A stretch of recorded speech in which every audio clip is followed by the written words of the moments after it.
Hello, I'm Isaac Hayes III, founder and CEO of Fanbase. And right now, we're accepting investors in our $17 million round to revolutionize the future of social media. Today, for just $399, you can own 60 shares of stock in Fanbase at $665 a share. Go to startengine.com/fanbase and invest today. While the big platforms have grown too massive and disconnected from their users, Fanbase is building a platform where creators and users truly come first. We've already raised $8.6 million from everyday investors who believe in this vision, and now you can join them. This is your chance to invest in a social media tech company with over 1 million users that is disrupting media by allowing anyone to reach all of their following and monetize their content from day one. The market is changing, big platforms are failing to serve their users, and Fanbase is stepping up to fill the gap. Don't wait until it's too late. Invest now. Invest for yourself and your future. Go to startengine.com/fanbase and own the future of social media.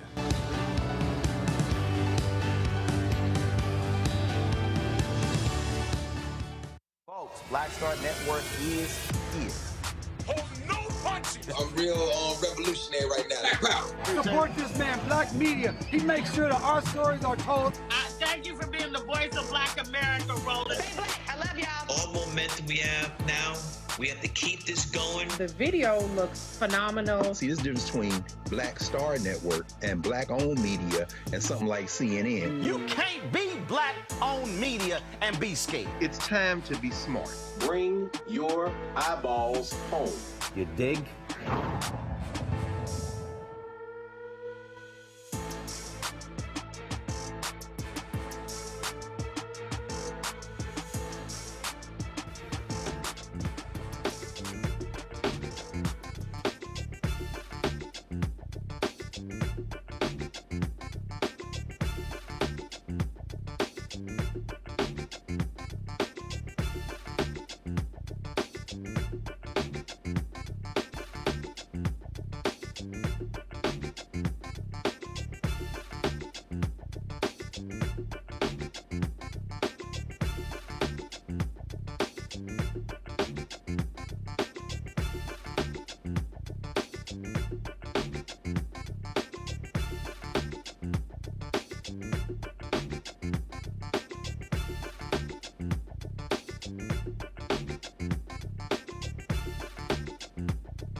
I'm Isaac Hayes III, founder and CEO of Fanbase. And right now, we're accepting investors in our $17 million round to revolutionize the future of social media. Today, for just $399, you can own 60 shares of stock in Fanbase at $665 a share. Go to startengine.com/fanbase and invest today. While the big platforms have grown too massive and disconnected from their users, Fanbase is building a platform where creators and users truly come first. We've already raised $8.6 million from everyday investors who believe in this vision, and now you can join them. This is your chance to invest in a social media tech company with over 1 million users that is disrupting media by allowing anyone to reach all of their following and monetize their content from day one. The market is changing, big platforms are failing to serve their users, and Fanbase is stepping up to fill the gap. Don't wait until it's too late. Invest now. Invest for yourself and your future. Go to startengine.com/fanbase and own the future of social media.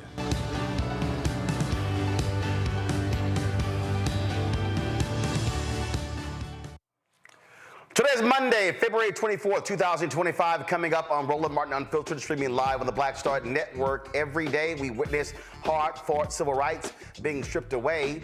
The Atlantic reporter Adam Serwer will talk to us about the Great Resegregation by Donald Trump and Elon Musk.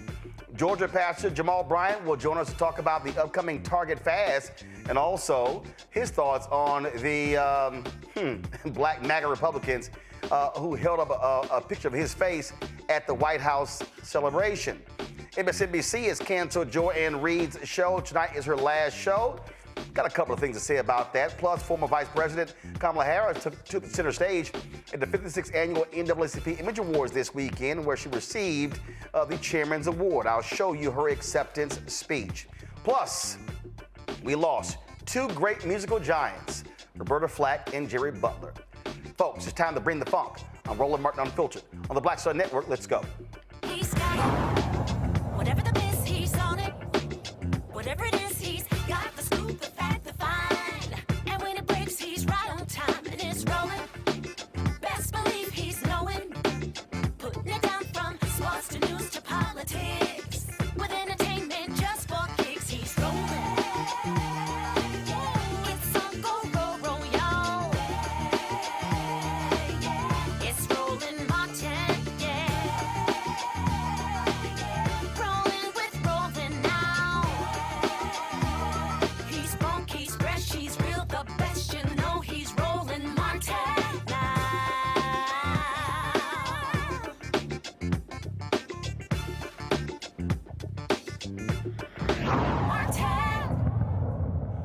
A couple of weeks ago, I did a breakdown saying MAGA is trying to defund Black America. And when you look at their attacks on Black folks and people of color, it's abundantly clear what they are trying to do. Make America great again, it really means make America great again for white folks. Adam Serwer, who's a writer for The Atlantic, wrote an amazing piece called The Great Resegregation. The Trump administration's attacks on DEI are aimed at reversing the civil rights movement. Adam joins us right now. Adam, look, I totally agree with it. As I said, when I broke that thing down, talking about their goal is to completely destroy the civil rights and the economic rights infrastructure that really has created the opportunities for African Americans. It is not like it's been great and perfect, but the gains that we have been as a result of those movements. Right. I think if you look at a lot of their early moves, they have been to undermine anti-discrimination efforts and to ban or remove information that could teach people about why racial inequality continues to exist in the United States.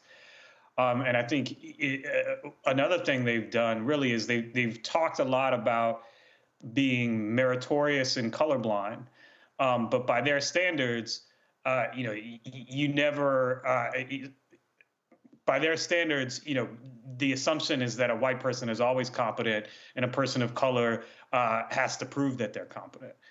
And you could see this already with the removal of a four-star general as the chairman of a black four-star general as the chairman of the Joint Chiefs of Staff, only to have him replaced by a lower-ranking white general who happens to have the most important qualification for any position in the Trump administration, which is that he is supposedly extremely loyal to Trump. And that it has nothing to do with merit at all. That has to do with Trump wanting people who are going to follow his orders without being worried about what the law says. Well, first of all, let's even go before that. First, you have the conservative attack when it comes to affirmative action in colleges. Then you have Republicans who say, oh, because of that Supreme Court ruling, that somehow applies to everything. And so you had racist Senator Tom Cotton of Arkansas who sent letters to law firms saying, oh, your law programs that are about encouraging diversity, those are illegal. Then you had the Republican attorneys general doing the exact same thing. And then you had the attack in companies. So companies began to repeal their DEI programs. And what I keep saying to folks is my argument for DEI programs are not for some largely white woman or a white man who's in the DEI job. It's actually for the contracts, the supplier diversity, all the other things that fall under the DEI window. That's what I'm looking at. Well, I think it's important to distinguish between DEI as, a set of practices and DEI as they're using it. And I think DEI for them is an umbrella term that just means any effort whatsoever to rectify historical racial inequalities.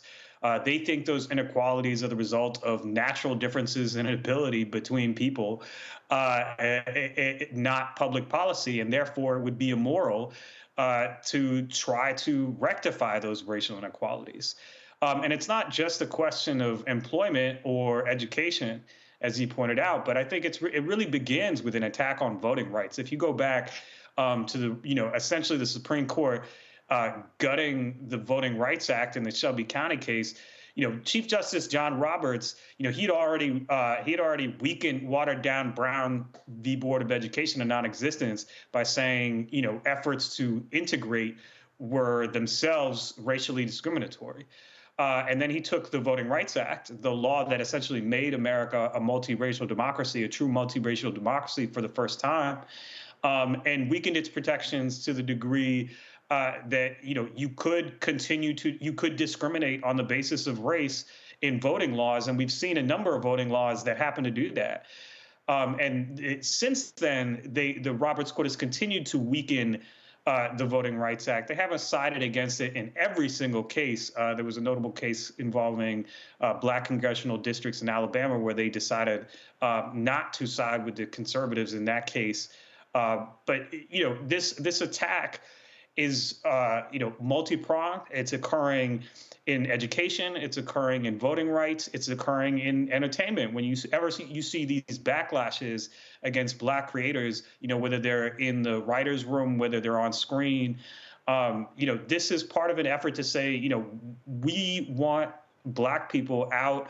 Whatever, this slight integration of elite spaces of American life, we want black people out of there. And this backlash has now, reached the heights of American power, where the people who feel like civil rights have gone too far are now in charge of making public policy. And, Adam, one of the things that, again, we're trying to unpack this and explain to people so they can just understand the depths of this. We're talking about on the federal level last year, some $10 billion in contracts went to black-owned businesses, a record amount. Now, it wasn't even 2%. But it was the highest amount ever. Then when you look at the $17 billion that went to HBCUs. So Trump comes in, cuts to $18.90 land-grant college scholarships. Then begins to make, we know what's going to happen, how they're going to rebundle contracts. And so over the next 4 years, stripping DEI out of everything. Suspending people who went to DEI conferences. Then you have the Office of Civil Rights in the Department of Education telling colleges and universities any affinity program, black, Latino, Asian, women must all in. And so what people need to understand, when you talk about corporate America, you have these affinity groups which provide an opportunity for African Americans, Latinos, and others to be able to join like-minded. people and then begin to have support. Then we talk about fellowship programs, internship programs, apprentice programs, medical schools, law schools, engineering schools, all of these different things that have played a crucial role. They want to get rid of all those things. Then you go to the Department of Justice.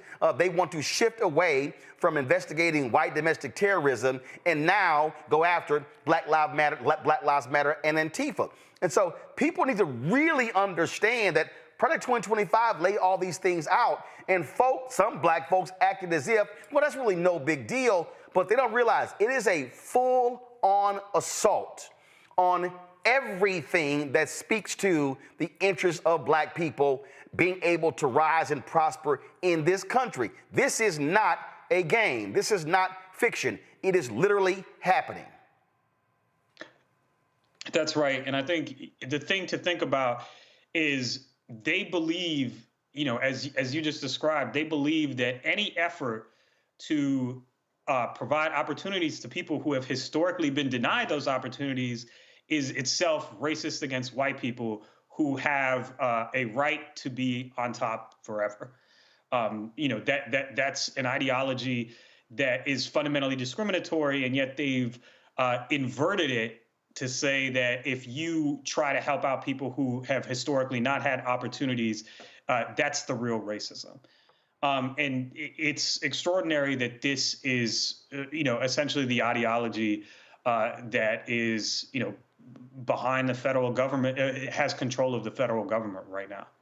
Well, and not only that, when you look at even just the statements being made, when Elon Musk is talking about birth rates, that's about whiteness. He is bringing an apartheid perspective to the country. When Donald Trump says, "Oh, let me attack South Africa because they're stealing land when they're not actually doing that, then we're going to withhold aid." That's really Elon Musk being pissed because USAID played a role in bringing down apartheid. When you see these actions, and for the people who yell, well, that's right, we shouldn't be spending money overseas, they don't really even understand that a lot of this stuff was also, frankly, repayment for America colonizing countries and trying to fix the wrongdoing they were involved in. And so this thing is broader and deeper, and really what Trump and Elon Musk and Republicans are trying to do is completely decimate this system, this infrastructure, so it is nearly impossible to reestablish it if Democrats ever get back in charge. I think, especially with Musk, if you've been on X recently, you've probably encountered the absolute avalanche of scientific racism that is present on the site. That kind of content seems to have been promoted since Musk took over. In fact, he often highlights it himself. And when I talk about scientific racism, I mean, the ideology, and it is a pseudoscientific ideology because race is not a biological reality.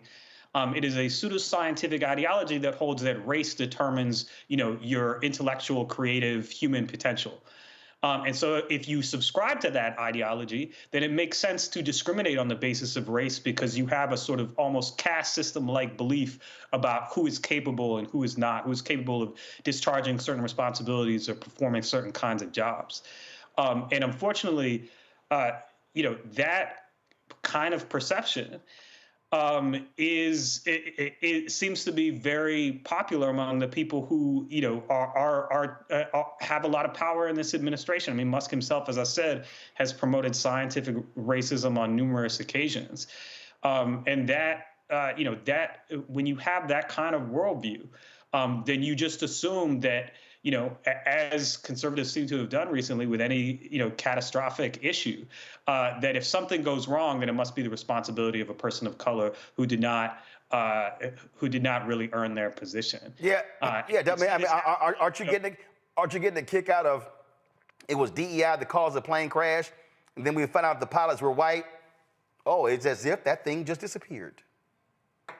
Well, I mean, they're just staying on message, right? They're saying if your workplace is diverse, it's because the people who are not white who are there didn't earn it. And they say that sometimes explicitly.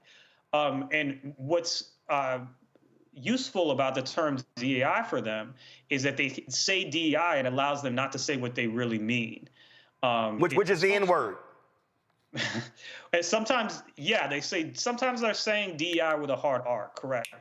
But they're not just talking about black people. Sometimes they're talking about women. Sometimes they're talking about LGBT. Hold on, white women. I mean, the administration. White women. Yeah. Sometimes they're obviously not interested in protecting LGBT people from discrimination either. So this is really about reordering society into the sort of traditional hierarchies of race and gender that they feel are appropriate, and using government power to do that.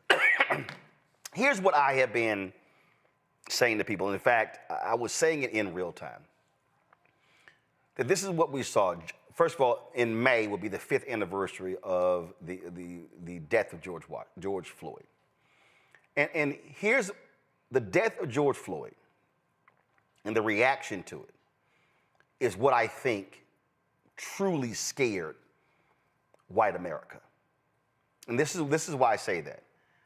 Because, first of all, this was the first black movement that in the history of America where a majority of Americans agreed with it, the Black Lives Matter movement.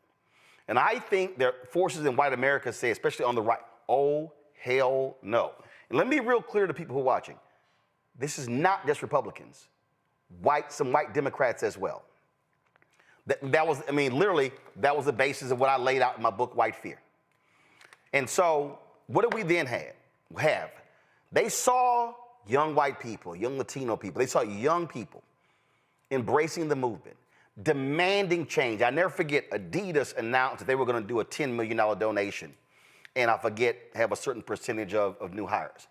The white folks in the company went crazy. The next day, the CEO of Adidas had to announce it was going to be a $100 million commitment, and they increased the percentage of new hires were going to be people of color. So what happened in 2021?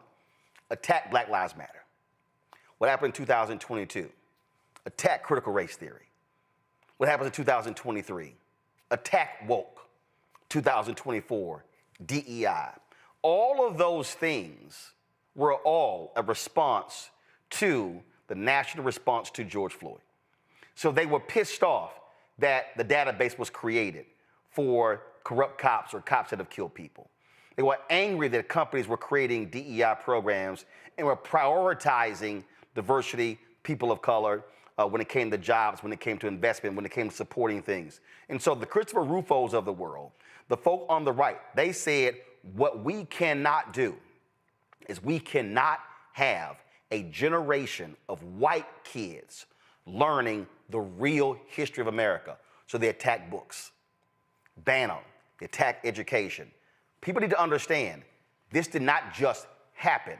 This was a clear, organized, well-funded effort to decimate everything in the aftermath of George Floyd's death. I think that's right. And I think, but part of the reason I think it worked is that there was so little that was done substantively in the aftermath of George Floyd's murder, in the sense that, you had Democrats sort of, doing all these symbolic acts, but there was not, never any police reform legislation. There were no new laws that were passed that specifically addressed the issues that brought people into the streets. And so when Republicans started saying, liberals and Democrats, they're insincere about that, they're insincere about this, they're cynical, they're just using this movement to control what you say and what you think. I think that resonated with some people, in fact, because they did feel like the Democrats were insincere in their commitments to Black equality, that they were cynical, that they didn't mean them, and that as a result of that, it might have been easier to convince people to stay home in 2024, or convince people that, these issues were not going to be as much of a priority for the Trump administration in terms of attacking the foundations of anti-discrimination law, that wouldn't be one of their primary goals. And unfortunately, now we're learning, just how important it is to them. So, Adam, what do you see moving forward? I mean, the reality is we're just entering the second month. This is 4 years. Republicans are going to be controlling the House and the Senate at least for the next 2 years. I get asked this all the time. I got asked this a lot at the Image Awards this weekend. I get asked this. I got asked NBA All-Star Game. It's, man, what do we do? What do we do? Where do we go? What do you say to people who ask that question? Look, I'm a journalist. I don't know how to tell people how to respond to this. So, okay, so what do you tell journalists how we need to be covering this? Well, I will say this, right now, most of the things that Trump is doing are unconstitutional. He is trying to do by executive order, things that require Congress. And so the question is, how much of this are the courts going to stop, and how much is Donald Trump going to listen to the courts? But ultimately, enforcing the Constitution is going to be up to the people. People have to respond to what this administration is doing and let them know that they are unhappy with this stuff. People are going to have to get involved and assert their priorities in order to counter this. If it's something that they want to stop, they're going to have to be active. They are not going to be able to rely on the right-wingers on the Supreme Court or the conservatives, the Trumpist conservatives in the judiciary to protect their rights. They're going to have to do that. And I don't have a roadmap for how they should do that because I'm not a political strategist. But I do think that ultimately it's going to be up to the people to protect their rights because the institutions in American life that were set up are surrendering one by one to Donald Trump. All right, Adam Serwer with the Atlantic, folks. Be sure to pull the article up. Check out his piece, The Great Resegregation with the Atlantic. Adam, thanks a lot. Thank you. Folks, going to go to a break. We're going to talk about my panel next about this topic.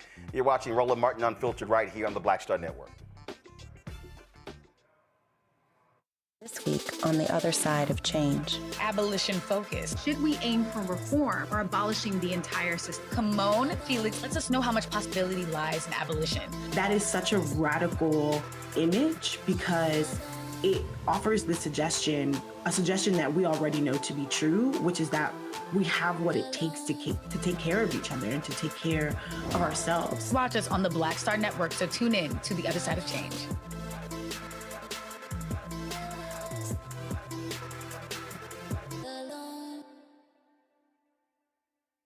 On the next Get Wealthy with me, Deborah Owens, America's Wealth Coach, have you ever had that $1 million idea and wondered how you could make it a reality?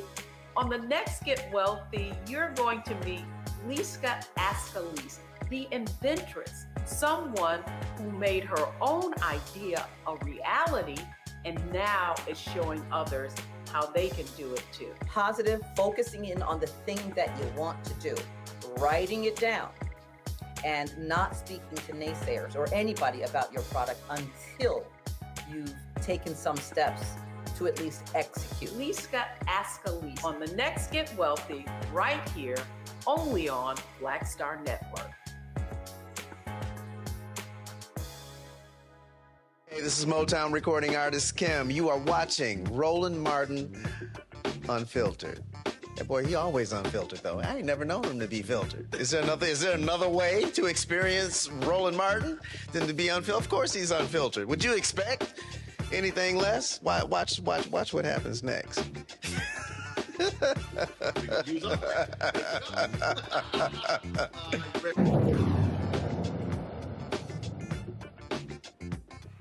All right, folks, my panel, Jonquil Neal, attorney for the Jonquil Neal Law Firm out of Atlanta. Derek Jackson, state representative out of Georgia, District 68, joins us out of Atlanta. Dr. Julianne Malveaux, economist, author of Surviving and Thriving, 365 Facts in Black Economic History, and the president emerita of Bennett College, joining us from D.C. Glad to have all three of you here. Derek, this is very simple. I'm going to start with you, and that is, again, this is all about how do you attack the economic and the civil rights.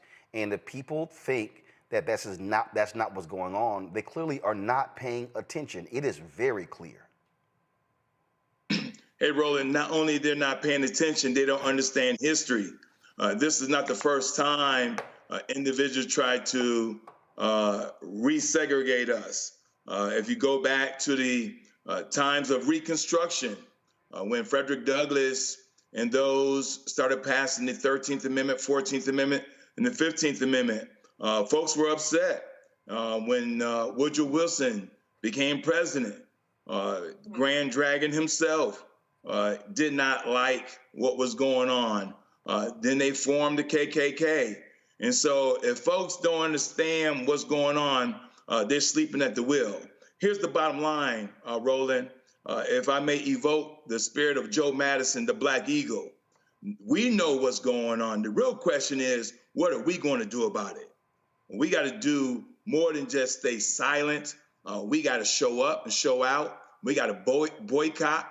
We got to protest. We got to let our voice be heard because our ancestors prayed too hard and prayed too long and suffered greatly for us to just stay silent. And so that's the real question. What are we going to do about it? And here, starting in Georgia, we've been doing a lot. We've been making our voice heard. We've been protesting. We've been boycotting Target and others. We just cannot stay idle because the future, Roland, is going to look back at this time and ask, what did we do in 2025? Not what Thurgood Marshall, not what Dr. King did. What did we do? And the question will be asked, and depending on what we do today, will determine that answer. Julian, one of the reasons why we have to do what we do, because we have to walk folks through what all this stuff means. And it literally is a civil rights, a legal, an economic, an educational assault. It is in all areas, and it is happening on the federal level, the state level, and the local level. And too many of our people are asleep at the wheel, focusing on other things, not realizing what is really going on. And if they don't wake up, it is literally going to be too late. You know, Roland, one of the things that interests me is the way that this person, the president, has thrown everything, including the baby in the bathwater, in the mix. So on one hand, he's talking about getting rid of straws. On the other hand, he's, let's look at the bottom line, and the bottom line is the economic issue. He said he was running because he wanted to fix the economy. He has done very little about the economy. So that's number one. Number two, you're right, there are a whole bunch of our people have lost their, minds, not paying attention. And you have to pay attention to what this man is saying that he's going to do. But if we paid attention, people would have read Project 2025, because he laid it all out there. This is what we're going to do. Number three, I commend all the folks who are talking about boycotts, but let's be clear. The Montgomery bus boycott was 381 days. 381 days. I love Brother Jamal. I know he's coming on. 30 days ain't going to get it. 40 days ain't going to get it. Lynn ain't going to get it. No, Julian. I got to stop you. Matter of fact, let me see. I got to stop you, Julian. I know you real smart, but I got to stop you. Here's why. Always do. No, I got to stop you. No, here's why. Here's why. This is the book, The Montgomery Bus Boycott and the Women Who Started, the memoir of Joanne Gibson Robinson. All right, here's the reality. The Montgomery Bus Boycott was not originally 382 days. The Montgomery Bus Boycott originally was 1 day. After they did 1 day, they said, let's do it for the rest of the week. After the 5th day, then they said, let's continue it. So the reality is, and this is the reason I say this, but that's a mistake that we often make. We look at the Montgomery bus boycott and we keep saying 382 days, but that was never the original intention. They added, and then they said, let's keep going. The reason I'm saying that is because what Jamal Bryant is doing, and I know because I talked to him about it before he launched it, the plan is to do a 40-day fast. It is to go from the beginning of Lent to Easter. And then after they hit Easter, there's a second phase. The reality is we cannot get people to think about a year boycott if they can't do 6 months.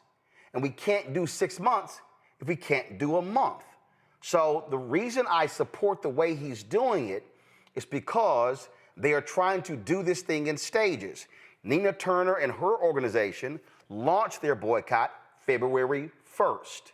That was the first wave. We've seen the stock price of Target. Give me 1 second. Target stock. Okay, so I'm gonna do 1 month. Okay, give me 1 second. Give me 1 second. No, I need to show folk. So I need folk watching. This here is, okay, it's coming up. This is the stock price of Target. It's had some ups and downs, but the reality is when Target announced that they were going to get rid of their DEI programs, that following Monday, their stock price was $142.50. Since then, the stock price has gone down almost $17. So I want us to do this properly in terms of how we lay it out. So these are the facts, how it actually started. Joanne has it in her book. It was 1 day, then it was 5 days. Then it kept going, and after the Supreme Court decision, it hit its 382nd day. Yeah, I will yield to your greater wisdom, Roland. I will certainly do that because actually it was a situation where it started with 1 day and kept going. But the piece that I want to raise up always is the fact that this was a long distance boycott. It started 1 day, 5 days, 1 month, but it was a long distance boycott. And so a lot of people are like, okay, I'm not going to Target today. No, keep yourself out of Target indefinitely. And it's not only Target. I absolutely, I agree with that. But the problem, somebody in the chat room said this, and I'm absolutely right. If your target goal is to lose 40 pounds, if you don't lose 5, you can't get to 40. And I just think that oftentimes what we do is we don't approach it with a day-by-day strategy. I think we try to approach it long-term, and I'm simply saying I can't start something long-term if I can't get you to commit to short-term. So I think we got to get our people to commit to short-term and then build from there. No, you're absolutely right that, yard by, my mom used to say, yard by yard, life is hard, inch by inch is a chinch, and inch by inch is, not go to Target today or tomorrow and figuring it all out. What the power of an economic boycott is very, very important. We've seen their impacts, but they have to be sustained. Yes. And we have to start thinking about ways. See, here's one of the biggest challenges. In rural areas, there isn't any place else but Target. Okay, all right. No. See, here's, again, I understand the point, but here's the reality. We don't worry about rural parts of the country. Here's the reality is, country. No. First of all, Target has had, for the past decade, a urban strategy. That's been their target, okay. No pun intended, okay? Target has not had a rural strategy. That's Walmart's strategy.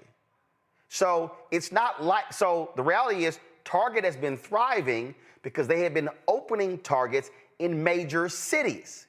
So to hurt Target, to be honest, you focus on the 30 largest urban markets where black people are. You hit Target in those 30 cities, that stock price is gonna go below $100. You're gonna knock off 15, 20, 30, 50 billion or more in valuation. So I'm not worried right now. I'm actually not worried about rural America. I'm focused, if you hit Target in the 30 top cities, you are gonna decimate their stock price and their market valuation. So we know if you live in rural parts of America, that's the only store. Hey, do what you got to do, but really the focus is really in those top places. Let me go to John Quell, because John Quell, the legal strategy has to be a part of this as well. The lawsuits, the class action lawsuits. We're seeing how the various groups are suing the federal government. But we've got to have our legal folks suing these companies as well. If you got the white conservatives like Ed Blum using the 1866 Civil Rights Act against black people, we got to have a legal strategy going after them. I mean, that is an interesting dynamic and point, Roland. We've certainly heard about the lawsuit, the first major one, which was with the Federal District Court in Maryland that has blocked Trump some of his DEI orders. But as it relates to certain facets of it, not in totality, but there are injunctions where he cannot move forward with certain portions of eradicating DEI. As it relates to your standpoint at the state level, with attorneys mobilizing locally to sue these companies, that's an interesting construct, and one that I think would need to be fleshed out, and it's something, this is what I will say. Where everyone is in America at this point, everyone is terrified, they're scared, they're anxious, they're avoiding the news, they're avoiding the issues, they are not confronting these issues. And frankly, that's an idea or a construct that would have to be mobilized in order for that to even see what that framework or what that would even look like, whether that's at the state level or the federal level. So that's an interesting construct as it relates to attorneys mobilizing in that manner, suing these specific companies. That's interesting. So that's something that we would have to mobilize. And I'll tell you, right, I'm a millennial. And I'm on this panel. My generation, we were not alive during the civil rights movement, okay? And frankly, I would say that a lot of us need help with mobilizing, as we did not have to. We didn't come up during that era. That's not something that hold up now, hold up. I'm just telling you, we learned about it. Hold up. But arguably the civil rights movement ended with the death of Dr. King in 1968. But in the early 1980s, you had the apartheid movement. In the 1990s, you had the Gen 6. You had Trayvon Martin. Right, but we were kids. No. Okay, hold up. Let me just see. Hold up. See, I hear y'all. I'm telling you. I hear y'all, but hold up. I was born in the 80s, and I'm okay. Wait a minute. I'm at the top. No. See, that's nice. See, hold up. Nice. You said you were born when? In 85. I was born in 85. I'm at the top end of the. No, boo. You were 21 when the Gen 6 happened. This is what I'm saying. No, I'm not done. I'm not done, John Quell. Continue on. I'm not done. Continue on. When the Gen 6 happened in Louisiana, some 30 and 40,000 people mobilized in Louisiana. You were 21. Trayvon happened in 2012. You were 27. So the reality is, wait. Okay. Then Michael Brown. Then why is it escaping me? Eric Garner.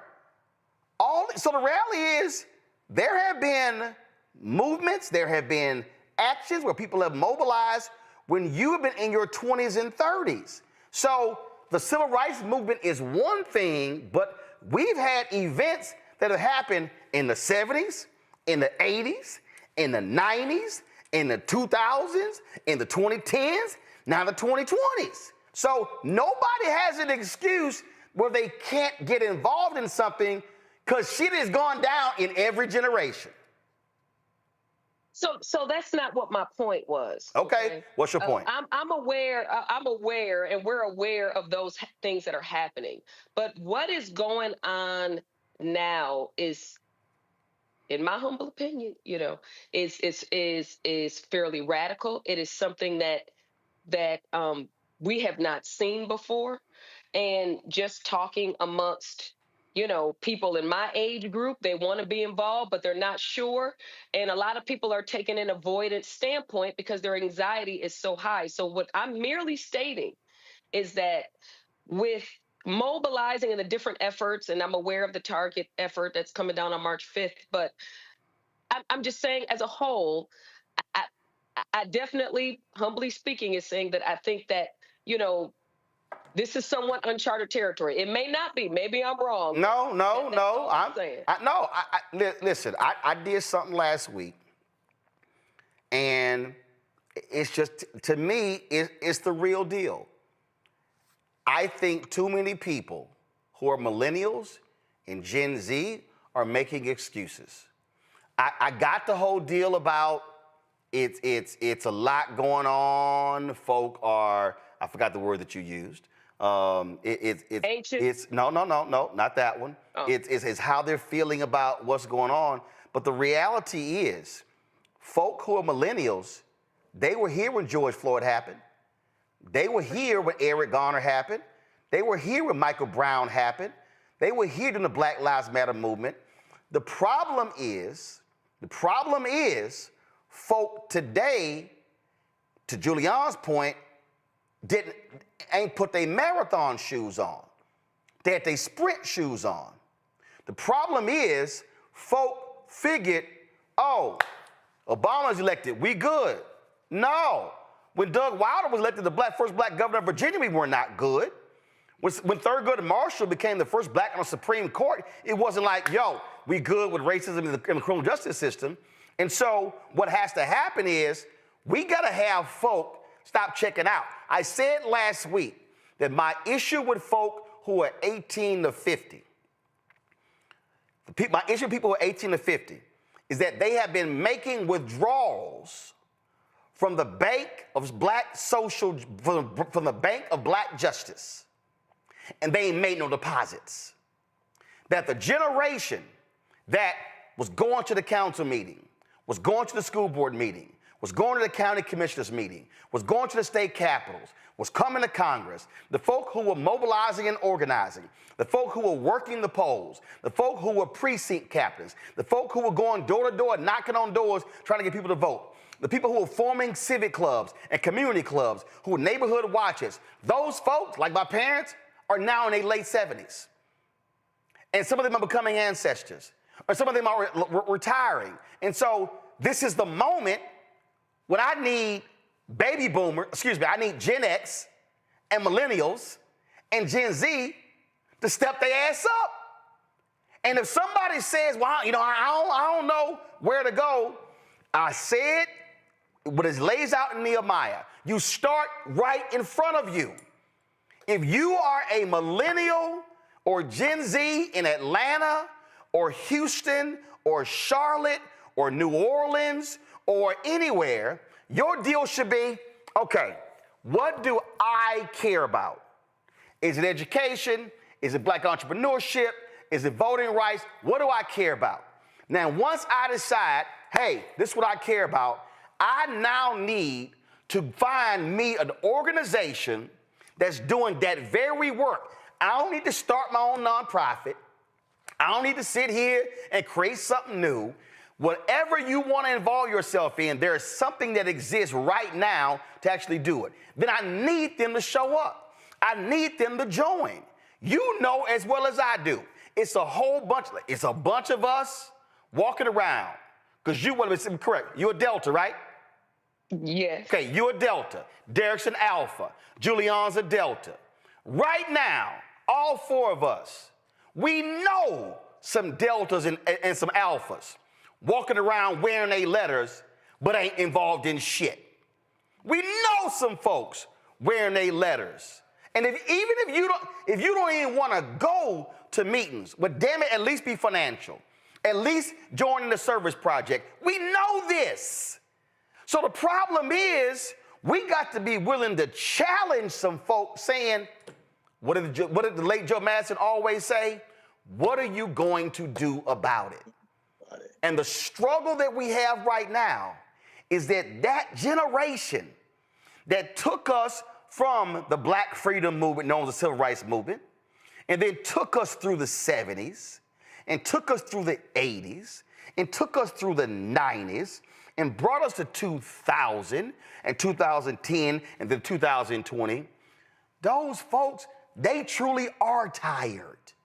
And when I think of the brothers and sisters that made Atlanta, every Negro in Atlanta who is calling today the Mecca, that's because it was some folk that elected Maynard, that elected Andrew Young, that re-elected Maynard, and elected Bill Campbell, and elected Shirley Franklin, and elected Kasim Reed, and elected black mayor after black mayor. But it's been close the last 2 or 3 times. Atlanta almost came close not having a black mayor. So I just need folk to step up and stop stepping out.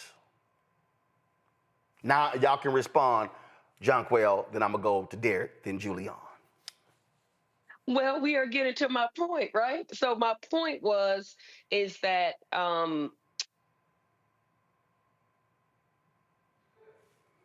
I think people are unsure about how, with the state of things and where they're at, how they can get involved. And you, why? I don't understand why they're unsure. What? I don't understand what that means. I really don't. What do they care about, and have they joined anybody? Well, that's a fair question. That's the problem. I mean, that's a fair question. I'm telling you right now, in every major city in America, I can guarantee you there are multiple organizations, Derek, that exist for folk to join. But here's the most important thing, Derek, why it doesn't matter, why it doesn't happen. Because it's called accountability. Because see, Derek, it's easy to talk shit about what not happened and what needs to happen when your ass don't join nothing. Right, right. Not only they don't join anything, Roland, they're comfortable, right? I mean, listen, Roland, I'm so with you on this one, brother, because when you think about everybody's been talking about, well, the Dems don't have a message, or Kamala Harris did this and this and this wrong. No, nobody in the history of this country ran 107 days for president and came up 2 million short. She got 75 million. The convicted felon got 77 million. But Roland, 89 million people, registered voters. What was it that they didn't see or hear? Because we talked about Project 2025. We talked about you may lose your job. And now there's 89 million who did not participate like the other 152 million, Roland. They calling my office up saying, I just lost my job at CDC. I just lost my job at FAA. I just lost my job at TSA. They thought, and listen, Roland, I'm going to be honest with you. They do not look like any of us on this panel that's calling my office right now. They voted for him. And so people just got too comfortable. And so I always say, you got spectators and participators. Spectators, you're going to have to live what the participators do. And so those 89 million registered voters, and then I like to bring it to Georgia because I love what you said, Roland. We almost missed Atlanta having a black mayor. 740,000 black and brown folks in Georgia did not vote. 740,000. There's 2.7 million of us in Georgia. And so we can control our own destiny. We can have the number of governors, lieutenant governors, the attorney generals in Georgia. And so that's 740,000.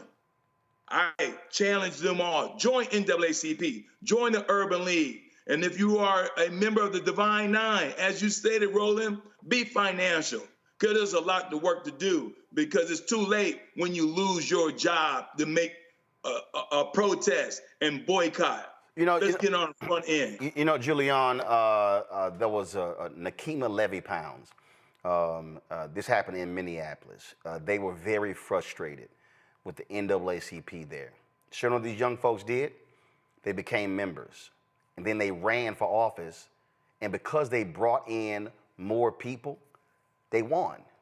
They took over the chapter. I remember when I was in Chicago, and black folks used to call in to WVON radio, my show on WVON, and they would complain about the NAACP. And I said, take it over. What do you mean? I said, well, you as one person, you need to go in and join with $30. And then when you get there, you say, when the last time we had an election? And then when you find out, well, how many people voted? I said, so let's say the person got elected with 100 votes. I said, well, then go out and recruit 124 of your friends, and y'all come back and join. Don't tell nobody what y'all doing. And when it's election time, run everybody for every position and take the whole thing over. Well, I said, hold up, I don't understand. Why you give me excuses? I said, either you take it over or shut the hell up. And it was like, I don't know. I'm like, right. Because that's gonna require some work. It's gonna require some work. $5. The youth membership was $5. So we got, and the old man who was the president was interesting. So we got folks $5. I stole some money, or I didn't steal it. I reappropriated some money from my mama's pocketbook to get some of my friends to join, and we took it over. And that's what I am frustrated with my soror here. I love her dearly. I'm so happy to be on this panel with her. But I'm frustrated by the young folks who say, we don't know what to do. The playbook is out there. You do know what to do, and we must do it. I'm lining up with my brother who's talked about what's happened in Atlanta. It's happening all over the country. Our younger people are sitting back like they don't know anything. But hell, they came up under us. They got to know something. They've got to know something. And here's the bottom line here. What we see is a conspiracy of silence. I'm so glad you have the brother on from the Atlantic to talk about the resegregation, because it's really important what's happening. What we're seeing is a lot of people, they not in it. I just had one of my white neighbors telling me, I don't even know why she talks to me, telling me, though, that her niece got laid off from a health lab somewhere in the middle fiddle somewhere. She's like, well, what can we do? I tried to keep my language clean, but I'm thinking, if you had not voted for that man, we would not be in this situation. So the fact is that some people do not believe that fat meat is greasy. They do not believe that Project 2025 was a playbook, and now we're all feeling it. And I don't think there's anybody on this panel or anywhere else who would say government could be streamlined. But streamlining government and wholesale layoffs, 5,400 here, 3,000 there, USAID workers stranded abroad. That's not what they voted for, but that's what they got. Got it. And so we move ahead into 2026 midterms. Stay home system. Actually, you can't get to 26 until you deal with 2025 local elections. Let me let Jonquel respond, and then I got to go to a quick break and then go to my next guest. Go. I'm gonna say this real quick. I think everybody is missing my point. My point is not to state that I'm unaware of how to be active. I'm extraordinarily active in the community. What I was stating is that my generation specifically did not grow up under the conditions during the civil rights movement with having to deal with racism to that magnitude to the day-to-day. And as a result of the hard work that our ancestors and frankly my parents and other people have had to put in through their tenure so that we could have the life that we have had in America, it has developed into a level of it being stagnant or being uninvolved as a result of that. And what I'm stating is that the state of the country at this juncture is beginning to outwardly appear that it is really going back to that way, although there have been significant incidents after that. But my point is that it is coming out that it is affecting people's day-to-day in that kind of capacity. And that's what I meant by relating that back to the civil rights movement, to where I think more people are wanting to be involved and are more anxious, and they are scared to the degree that those back then during those times were where some of these other instances over time may not have affected them to that level of intensity. I made that clear. No, I got your point, and I'll say this here before I go to break. I think the problem for, and I often refer to myself as a post-civil rights movement baby. The problem for post-civil rights movement babies, and that's Gen X, that's millennials, that's Gen Z, and now Gen Alpha, is that, as I said, we are still living off of the hard work of baby boomers in the previous generation. Correct. And a lot of us fell for the okie doke. We actually believed that we would not have to fight racism. We actually fell for the okie doke. And I was on CNN telling people, don't believe that BS, that we lived in a post-racial America. Many of us were shielded by parents from the harsh realities of redlining, of segregation in homes, and the things that we encountered. So we actually believe that we lived in this, as that scene from Scandal, when a man says, you're running around as bombs are going off, and you're mistaking it for a field of daisies. And so what we have to recognize is now that Gen X and Millennial and Gen Z and Generation Alpha is now faced with the reality of what they're doing, the question now is, are they going to wake the hell up? The question now is, are they going to get their asses off the sidelines and get away from the brunches and get away from taking 8-10 trips a year and doing all, and listen, we all have done fun things, but are they going to get in the game? Are they actually going to be able to do something? Are they going to sit here and step up? Are they going to join organizations? Are they going to recommit themselves to the advancement of Black America? Because if they're not going to recommit, if they're going to stay on the sidelines, if they're not going to get involved, then they're going to get exactly what the opposition is going to do, and that is they're going to run roughshod over this system while too many are sitting idly by, as I said, engaging in bullshit conversations about a housewives show, or if LeBron and Michael Jordan is the GOAT, or some other stuff. I don't give a shit what Married to Medicine is talking about. I don't give a damn about no Hollywood, Zeus Network. I don't give a damn who Jocelyn is fighting. I don't give a damn about any of that stuff, but what we cannot have is another generation of Black folks who are ill-informed, who don't watch news, who don't listen to the news, but would rather say, I don't want to hear all of that stuff because it's just too much. But then when that stuff comes to their front door, they then go, I wish somebody would have told me. Well, you had the opportunity to access the information, but you opted not to for some other stuff. And that's really what we're being faced with. I'm going to go to a break when I come back. Pastor Jamal Bryant attacked at the White House. He's got some words to say about that. Also, launching targetfast.org. We'll talk about that as well right here on Roland Martin Unfiltered on the Black Star Network. Support the work that we do. You see me rocking my shirt, Black-owned media matters. But here's the whole deal. We can't just talk about Black-owned media. We can't talk about, oh, I wish they would cover this stuff. We can't just sit here and be mad that MSNBC has canceled Joy Reid's primetime show. We can't be mad about these things if we don't actually financially contribute to the building and the sustaining of Black-owned media.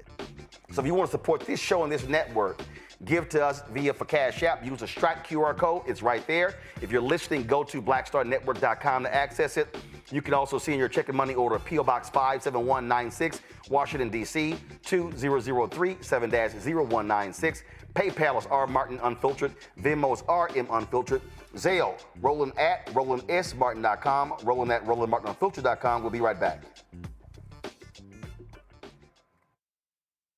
This week on the other side of change. Abolition focus. Should we aim for reform or abolishing the entire system? Kamon Felix lets us know how much possibility lies in abolition. That is such a radical image because it offers the suggestion, a suggestion that we already know to be true, which is that we have what it takes to take care of each other and to take care of ourselves. Watch us on the Black Star Network, so tune in to the other side of change.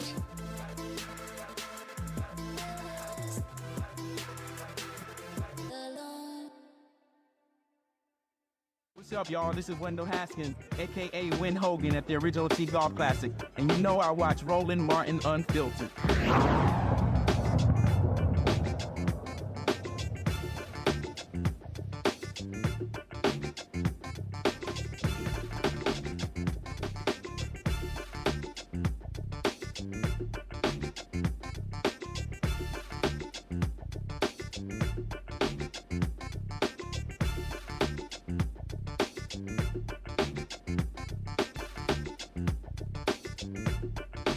All right, folks, we've had conversations talking about the focus on Target. Earlier you saw me with the show The Target Stock Price.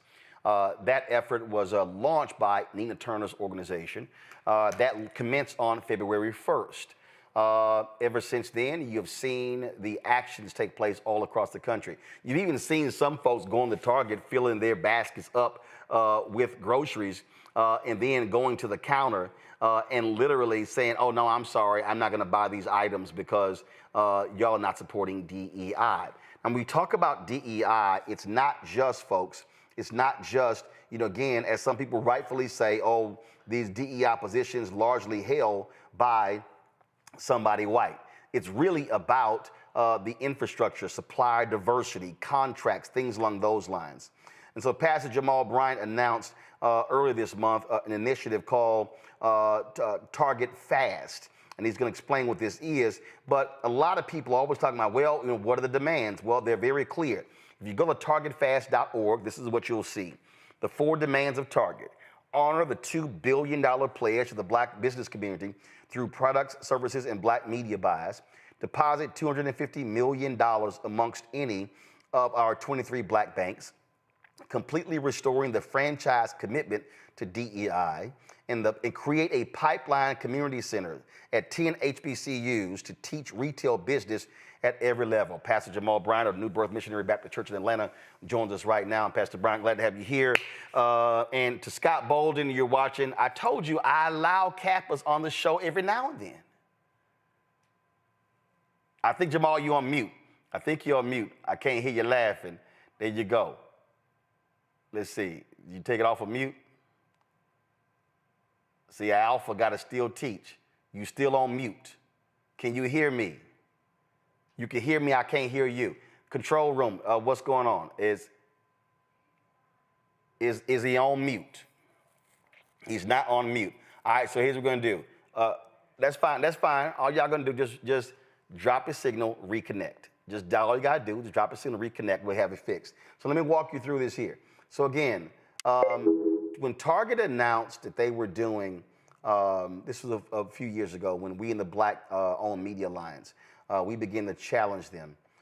Target announced they were going to spend by December 2025, $2 billion annually with Black-owned businesses, okay? Then they also were rolling out a program to really add Black-owned products to their stores. So if you actually go to, I'm going to show you in a second, if you go to target.com, they may still have it up because they had a button on their site for Black History Month. We got Jamal Bryant back. Jamal, can you now hear me? I can hear you, sir. Okay, there we go. There we go. See, Alpha's always teaching, always teaching.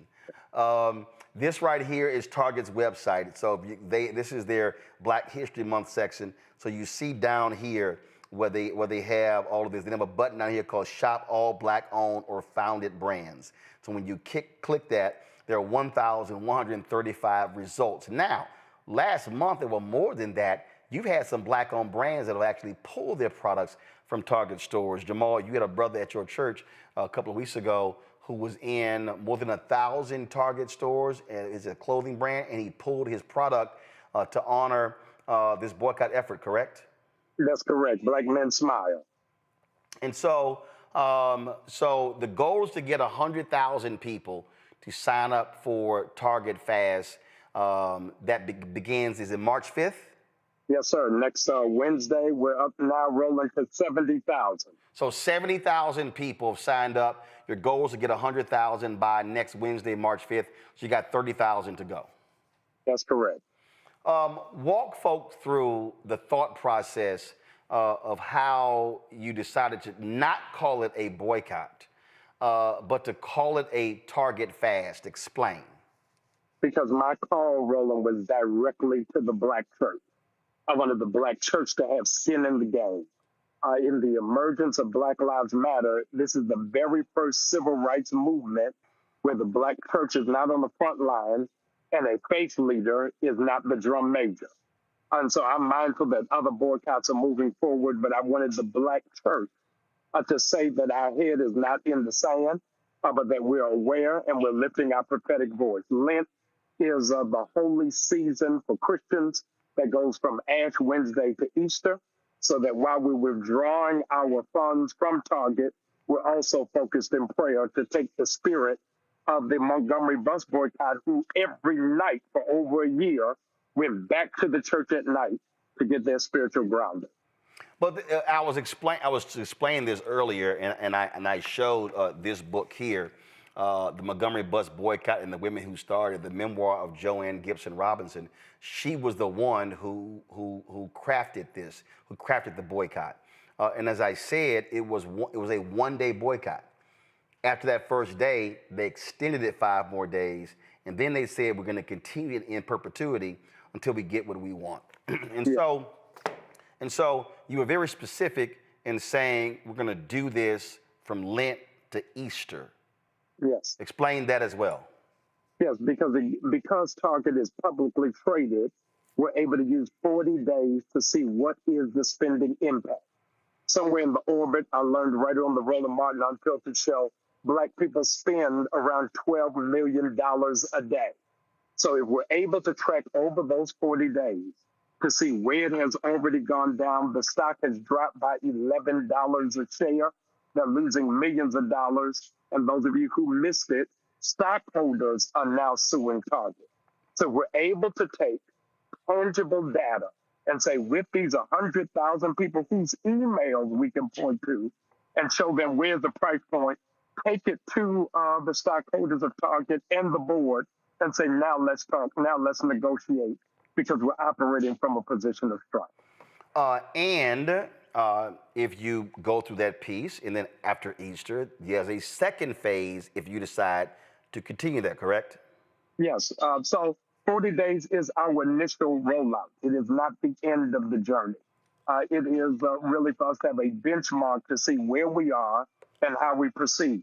The stockholders meeting is on June the 8th in Minneapolis, June the 5th, in Minneapolis. And so we're prepared that we'll go there if it extends that long. But the way all the reports are coming back, that Target is underperforming, I don't think they'll be able to sustain until that board meeting. And the thing that and you know this because I'm always saying this in our chats and everything else, is that we have to study Operation Breadbasket and how they did it and what they did, and understand that it must be properly organized and mobilized. People call for boycotts, but if it ain't organized and mobilized, it's absolutely going to fail. So by having a very specific organization and mobilization, and again, as I said, Nina Turner and her group started on February 1st. This is another piece of it, not tied directly to it, but it adds to it. And so, as I said, as I showed earlier, if all of a sudden here we are, and then we come back here, and let's say at the end of after Easter, and if we come back and all of a sudden I'm able to click this 1 month right here, and all of a sudden I see that Target stock goes from today $125.77, and it goes month. It's right here. Target stock is down 8.79% or $12.12 in the past month. That's critically important. If that thing drops to 120, 115, 110, they are losing market cap. They're losing billions of dollars. And that's what people have to understand. But if it's not organized and mobilized, it will absolutely fail. Yeah, this is the information age, and knowledge is power. When we're able to roll out tangibly what is the data, men lie, women lie, numbers never lie. And so when we're able to roll that out, I think that we're able to have a greater impact, and it changes our position. We're not asking Target to do us a favor. We're asking Target to be a partner because we're longstanding in the community.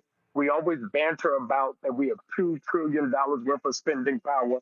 Now let's lean on it and show where our real strength is, not just as consumers, but conscientious consumers. Before I go to the next topic, I want to go to each one of my panelists for questions specifically about this. So let me start with Julianne. Julianne, what's your question for Jamal Bryant? Hey, Jamal, good to see you. Appreciate you, and I know your parents are very proud of you. I hope so. You have laid this out with Target. What's next? Is it going to be continuing with Target or finding another predatory capitalist that we also need to boycott?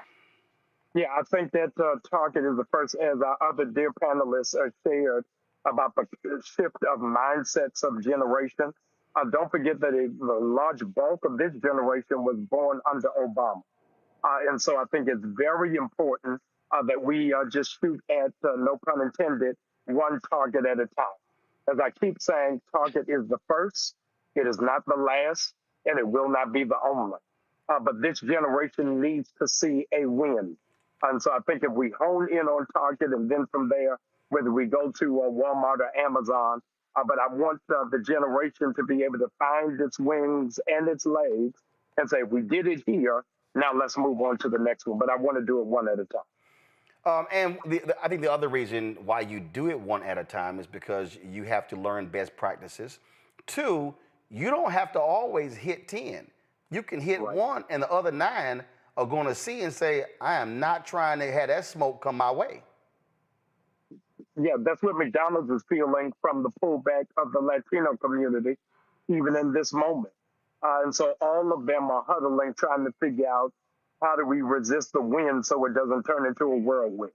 The old quote is, we're not outnumbered, we're out-organized. And so I think if we organize in this era, then this administration and these corporate factions will be mindful that these Black people aren't just coming up with hashtags, but they're really mobilizing to make an impact. Derek?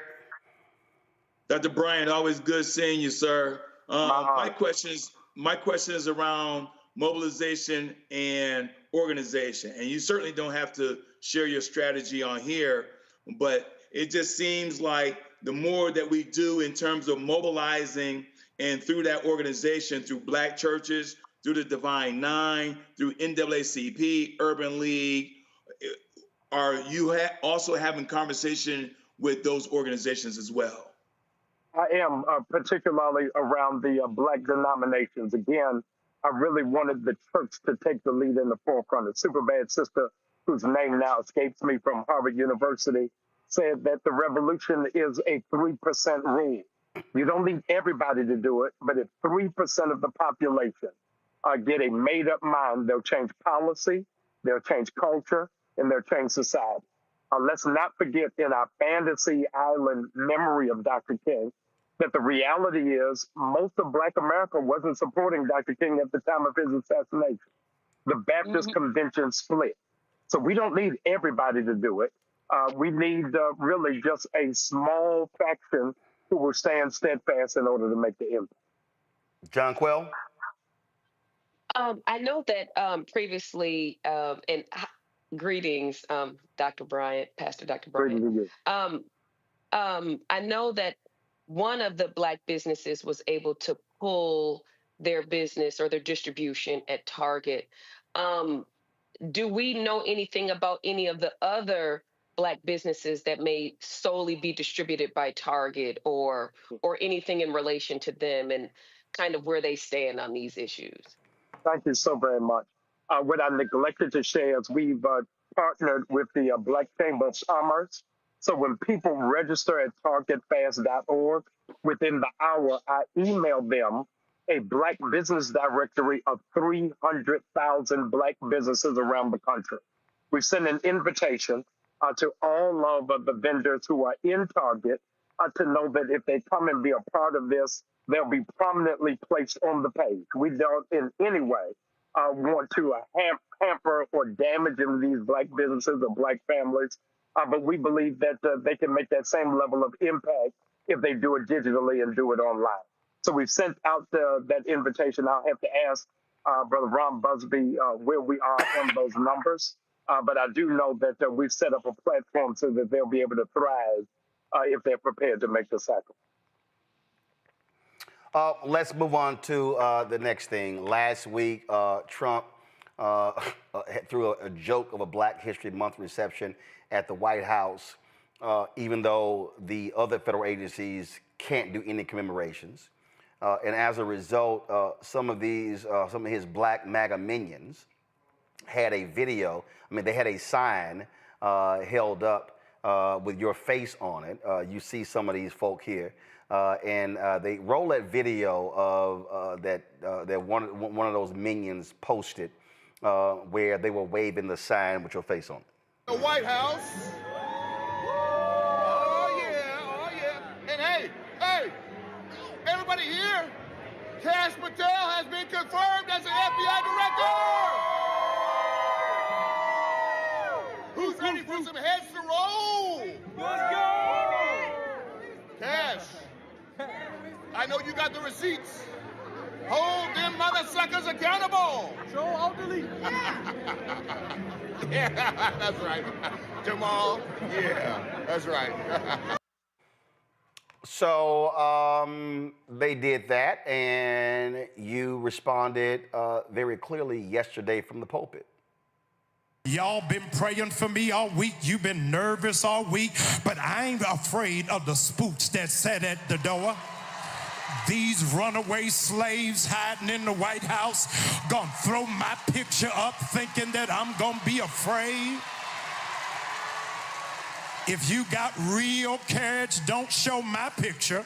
Show the picture of the one that fired the Black Joint Chief of Staff from the military. If you gonna show a picture of the CEO of Target, Walmart, McDonald's, and Amazon that does not recognize black dollars or black business.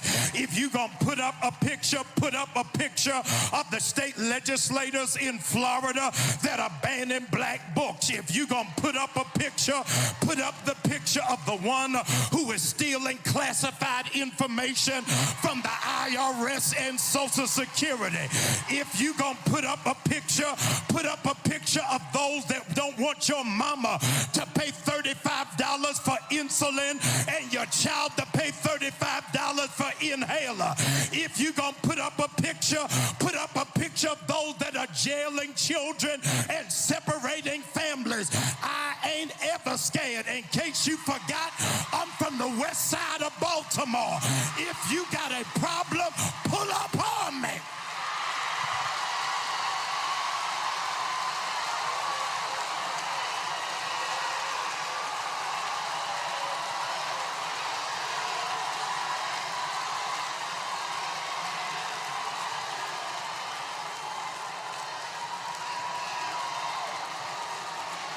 Stokely Carmichael said, our fathers had to run, but my generation is out of breath. We ain't running no more. Yea, though I walk. And after being on the run for 26 years from Saul and Philistines, David said, my running days are over. We don't have to run anymore. You only run when you're scared. But when you walk, when you got confidence, that greater is he that is in me than he that is in the world. Would you look at your neighbor and tell him, I ain't running nowhere. Be like a tree, be ye steadfast, unmovable, always abounding, knowing that your labor is not in vain. I'm not gonna run when nobody is chasing me, but I'm gonna walk like a smooth operator. I gotta walk because I understand that no weapon formed against me shall be able to prosper. All these other churches might not say nothing, but at 6400 Woodrow, we right outside of Decatur where it's greater. You got to understand that there is more for us against her. Look at your neighbor and say, as long as we stick together, we ain't gotta run. Harriet Tubman said, whenever I tried to make our people be free, there were a few Negroes that tried to go backwards and tried to risk our freedom. I feel bad for them coons in the White House who are in there tap dancing for massa, wearing bow ties, shinning and grinding, laughing like nothing is funny. Get out of there, Negro, and stand with your people so that you understand that God is on our side. And of course, like clockwork, Fox News came out with a story regarding comments you've made about Minister Louis Farrakhan and asking you, have you condemned his attacks on Jews? That's what happened. Yeah, it's the same playbook over and over again. Is that they didn't speak to any of the issues from the sermon on yesterday, but immediately it is to discredit. So it's easy to talk about me speaking at the Million Man March than to talk about Elon Musk raising up the Heil Hitler sign. So I get it. But it is important that we remember Nelson Mandela's words, you don't let your oppressor pick your friends. So I think that we've got to keep focused on what is the main thing. So, I mean, absolutely. And, you know, for me, I made perfectly clear, you know, those are imps, you know, those are minions. Those are folk who don't mean nothing. They ain't in no policy meetings. They ain't making no decisions. They just happy to get an invitation. I thought it was interesting what Tiger Woods now embraces being black, huh? Hey, listen, it never rains in Southern California. I don't know. I mean, he decided to show up to a Black History Month reception. I'm like, ain't that something? All right, again, Pastor Bryant, let folk know when the Target Fast starts. We start next Wednesday with 30,000 from our goal. Lottie-dottie, everybody, please go to targetfast.org. I need you to register. I'll send you a digital directory of 300,000 businesses. And today is our first day towards making a difference and impact. Roland, thank you so very much. I appreciate it. And I see some of y'all in the chat. Y'all were saying, oh, man, Pastor Bryant sound muffled. I know why he sounds muffled. Y'all don't worry about it. I've already sent him some links to some items to get to correct that. So just go ahead and check your text message. And as always, you know, I when it comes You're to back. When it comes to technology, I don't play. I'm glad to be here. Thank you. Appreciate it, Doc. Thanks a lot. Love you, sir. You know, folk, again, let's be real clear. When you are doing the work, folk are going to get mad. And so all you got to do is just challenge folk who ain't doing the work. That's what you got to do, all right? So we're going to go to a break. We come back. We're going to talk about MSNBC, them canceling Joy Reid's show. She's on live right now. It's 7:44, 16 minutes left in her show. She's also going to be announcing on her show what she plans to do next. But I got some thoughts about what has gone down. You're watching Roland Martin Unfiltered on the Black Star Network. Support the work that we do. Join our Bring the Funk fan club. Now, some of y'all in the chat have been asking, how do we contribute? Via Cash App. Show it right now. This is the QR code. Cash App canceled all of our accounts because they changed their rules on the type of company you have to have. So, in order for you to give to us via Cash App, you can do so through the Stripe app. This is the QR code right here that you can just point your camera to, and it'll take you right to it to give via Cash App. If you're listening to us on the podcast, go to blackstarnetwork.com to access the Stripe QR code to give to us via Cash App. You can send your check and money order to P.O. Box 57196, Washington, D.C., 20037 7-0196. PayPal is rmartinunfiltered.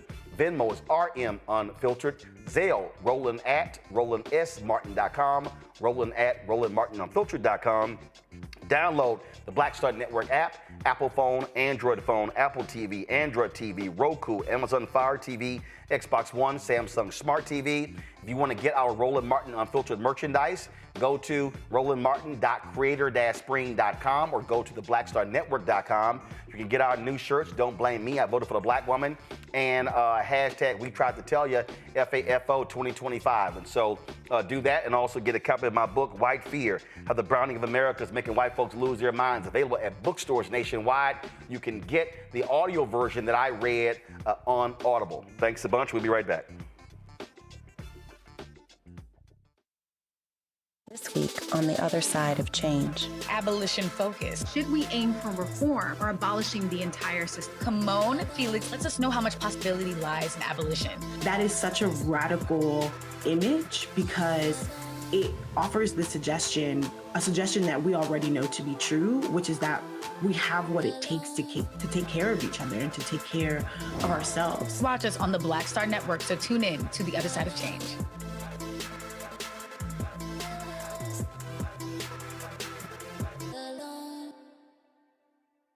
On the next Get Wealthy with me, Deborah Owens, America's Wealth Coach, have you ever had that $1 million idea and wondered how you could make it a reality?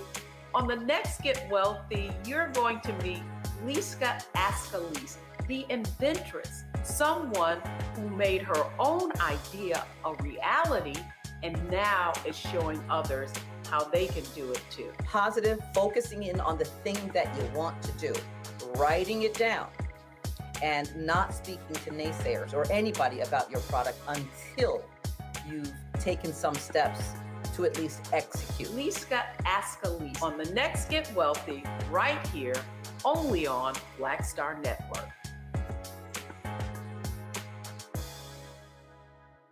Hatred on the streets, a horrific scene, a white nationalist rally that descended into deadly violence. White people are losing their damn minds. As an angry pro-Trump mob storms the U.S. Capitol, we've seen shooting. We're about to see the rise of what I call white minority resistance. We have seen white folks in this country who simply cannot tolerate black folks voting. I think what we're seeing is the inevitable result of violent denial. This is part of American history. Every time that people of color have made progress, whether real or symbolic, there has been what Carol Anderson at Emory University calls white rage as a backlash. This is the rise of the Proud Boys and the Boogaloo Boys. America, there's going to be more of this. Here's all the Proud Boys, guys. This country is getting increasingly racist in its behaviors and its attitudes because of the fear of white people. The fear that they're taking our jobs, they're taking our resources, they're taking our women. This is white fear.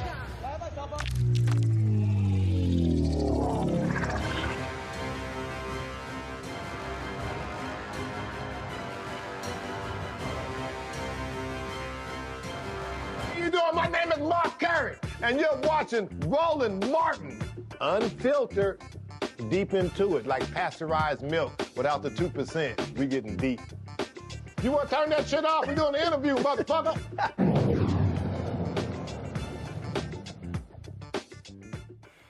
All right, folks, over the weekend, a lot of people were angry when the word came out that Joy Reid, her primetime show on MSNBC, had been canceled.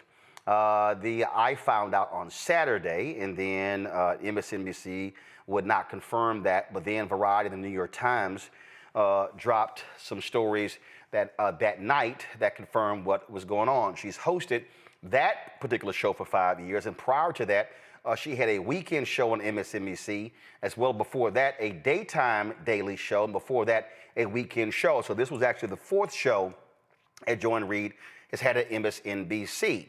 And so there have been a number of people who have been expressing lots of outrage as a result of this decision. Last night, there were a number of people. At one point, that about 10,000, this was a Win with Black Women and the Win with Black Men Zoom. At one point, they had about 10,000 people who were on the Zoom, and about 14,000 people who were live on YouTube. And so what MSNBC has apparently decided they're going to move the weekend show that features Michael Steele, Simone Sanders, and Alicia Menendez. They're going to move that show to the 7 p.m. slot that Joy currently occupies. She's doing her last show right now, announcing what she's going to be doing next.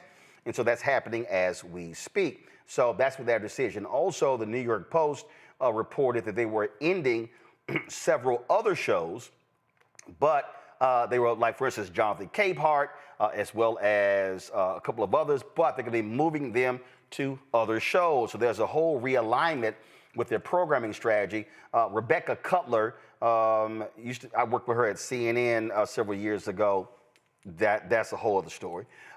She became the president of MSNBC when Rashida Jones announced that she was stepping down. And so Cutler has been remaking the network, in her own image. Now, also understand there's also upheaval happening at MSNBC because Comcast announced that they were creating a separately publicly traded company called SpinCo.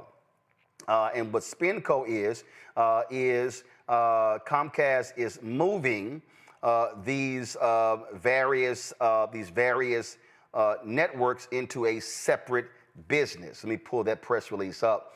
And this also is a heart of this. So under this, MSNBC and NBC were under the Comcast umbrella when they purchased NBC Universal.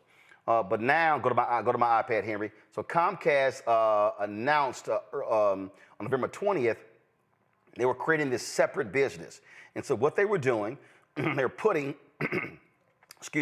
they're putting USA Network, CNBC, MSNBC, Oxygen, the E! Network, Sci-Fi, and the Golf Channel, along with their other digital assets such as Fandango, Rotten Tomatoes, Golf Now, and Sports Engine, through a separate publicly traded company called SpinCo.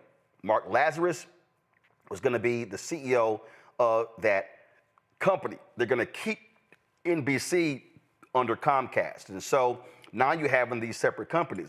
You've had Elon Musk float the idea that when they become public, he may buy that company. So all these things are being thrown out.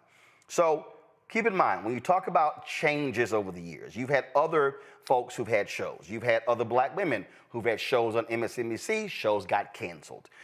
Tiffany Cross had a weekend show that was canceled in December 2023. Karen Finney had a weekend show. Melissa Harris Perry had a falling out with the network where she did not want to cover Trump rallies. She said she wanted her show back. They said, no, you have to cover it. She ends up leaving the network. And then when that happened, Joy Reid, who had a weekday show, then took over her weekend slot before she took over, got the primetime show. And so all these things are going on. And you see the decisions of how these mainstream networks operate. Now, you also have these networks who are getting rid of folk because they've been highly critical of Donald Trump. You look at Jim Acosta over at CNN. They chose to replace him at 10 a.m. and offer him a midnight show, which he obviously declined. So he has since left the company, and he has his own show on Substack. Again, Joy is announcing right on her show what she's going to be doing next. And so I don't know if it's a podcast, if it's a daily show, if it's something on Patreon, Substack, no idea about that. But you have a lot of her supporters who are very upset with this decision because they say it is the silencing of strong black voices, the silencing of strong female voices. And so what is being happening is her supporters, give me 1 second, I'm going to show you this here. They actually were encouraging people. They were encouraging people to support her show tonight so it can end with very high numbers. Now, this here is a graphic that they've been distributing. It says, turn the TV off and turn on black media. We won't let media conglomerates determine who tells our stories. We need 15 million people tune in for Joy's final show, then turn the TV off. And then they had this other graphic, we need Joy. MSNBC is silencing black voices. We're not letting this go. Call MSNBC at 212-664-4444 and demand they stop erasing black voices from political media. So that is happening. And the thing that we have to understand is that the reality is when you talk about these shows, when you talk about on these networks, the African Americans who have these shows, they don't own the shows. The network does.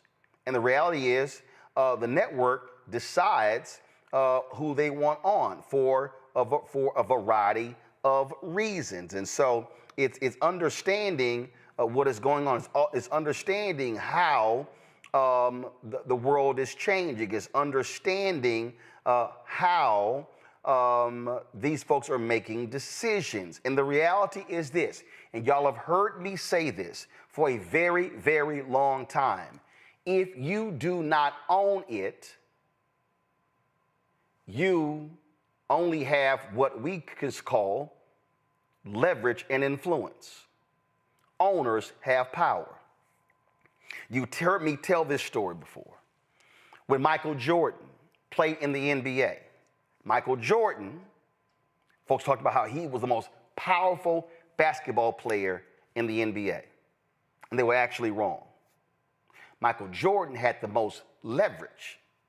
Michael Jordan had the most influence because Michael Jordan could put butts in the seats. So Michael Jordan, when he decided to become president of basketball operations for the Washington Wizards, he was still flexing his power and influence. Then Michael decided to come back and play for 2 seasons. And here's what happened.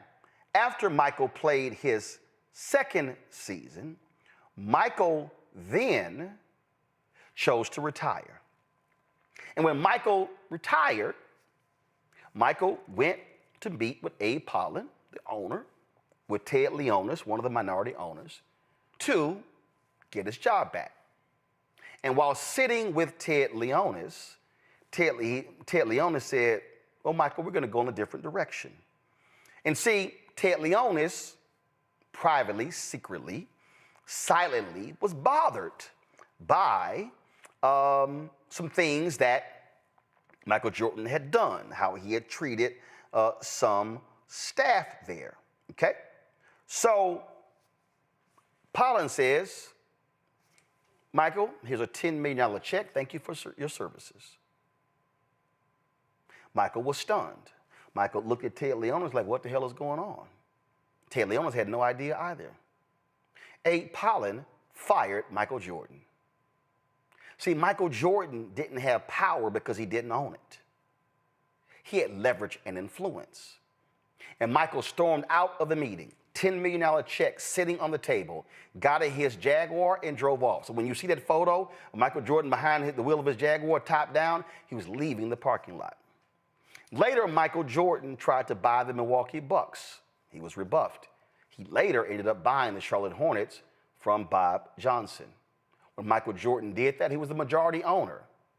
Then Michael had power. What am I saying?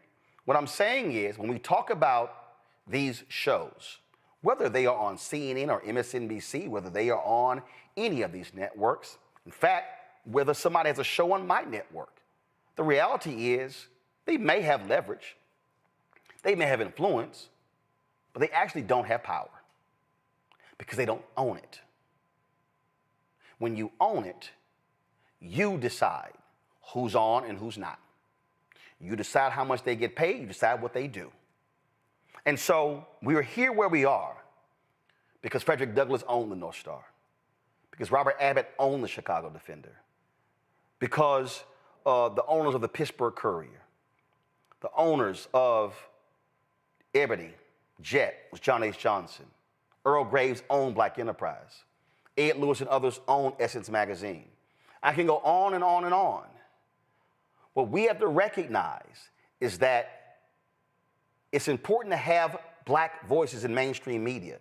But the fact of the matter is, mainstream media, mainstream white media, largely led by white executives, are going to make decisions that they want to make. And so what we can never do, while I absolutely support brothers and sisters and have fought for them to get mainstream jobs, what we can never do is allow black-owned media to die and perish. Because if that happens, then there is no place for us to have the unadulterated, the unfiltered truth when it comes to our issues. We must recognize that when we talk about Black-owned media, it also means hiring people behind the scenes, hiring people who are editors and directors and videographers and video playback and associate producers and production assistants and on and on and on.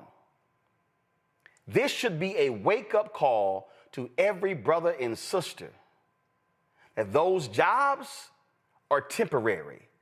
They're short-term. And it happens at Black-owned media. We're sitting here because TV One, Alfred Liggins, the owner, the CEO of Urban One, decided to cancel News One Now. And when Alfred Liggins sat me in his office in December, I think it was December 2nd, 2017, or December 9th, I can't remember, to tell me the show was being canceled, did I flinch? Nope. Did I cry? Nope. Was there a punch to the gut? Nope. Literally, as Alfred Liggins was telling me the reasons why he was canceling News One Now after 4 years. And before that, I had Washington Watch for 4 years. As he was talking, I was planning. As he was talking, I was plotting. We walked out of that meeting. I was sitting, D'Angela Proctor, went to high school with her. She was a senior executive at TV One. She was sitting next to me, and we went to her office, and she was like, I'm stunned. And I remember I was looking at her wall, and she was sitting there, and she's like, how are you feeling? I said, oh, I'm fine, I'm planning. Because see, the day I walked in the TV One, I knew there was an expiration date. The day I sat in the lobby at CNN in 2007 and said, God, if this is for me, let your will be done, I knew there was an expiration date. So I want all of us to understand that we should be rightfully upset when one of our favorite voices is no longer on one of those mainstream platforms. But we must remember that that day could come for any one of the folks. Lester Holt announced today that he was stepping down as the anchor of the NBC Evening News and going to commit himself to just doing Dateline. Other shows hosts have left. And I had people tell me, they said, and I'll never forget, I had a group I was working with, all Black, they said, well, we're no longer going to work with you because, this is a true story, I got the letter, because your media profile is diminished. Now, first of all, I had already decided to fire them because they were not productive. And I said, I'm sorry, diminished? See, what happened was they felt my media profile was diminished because I was no longer at CNN when in April 2013 I left after they did not sign me to a new contract. And I said, diminished. We had just announced I was going to get a syndicated radio show, a daily morning show on TV One, and I signed a new deal with Time Journal Morning Show, but my media presence was diminished. Here's what they were really saying. You're no longer on white media like CNN, so we don't want to represent you. These were Black people. But see, I'd already fired them because they had not done what they should have done. And see, the interesting thing is that too many of us operate by white validation. Too many of us believe that white-owned media is better than Black-owned media. And the problem always comes up where we think that is better. We think it's a bigger check, it's a better vehicle. And let me be real clear. I'm not specifically talking about anybody in particular. I'm telling you a state of mind that exists among Black people. And so the funny thing is, the folk who said that my media presence was being diminished because I wasn't on CNN didn't realize that I've been gone for 12 years. I actually make more today than I was making from CNN. We actually have done more. See, what we should never do is believe that their ice is colder. We should never believe that our being is tied up in having that company at the end of our name. 2013, when I accepted the NABJ Journalist of the Year Award in Orlando, this is exactly what I said to everybody in that ballroom. I said, too many of you are enamored with the largeness of the letters on your business card. I said, you work for big media companies, but you have small opportunities. I said, you see, when I sat at the table in front of the President of the United States, I was sitting there because I was an anchor at TV One. But there were black folks who were at NBC and CBS and ABC who had big jobs, but because they were not main anchors, they were not invited to the meeting at the White House. And I said to that audience, I would rather have a big opportunity at a smaller company than have a small opportunity at a big company.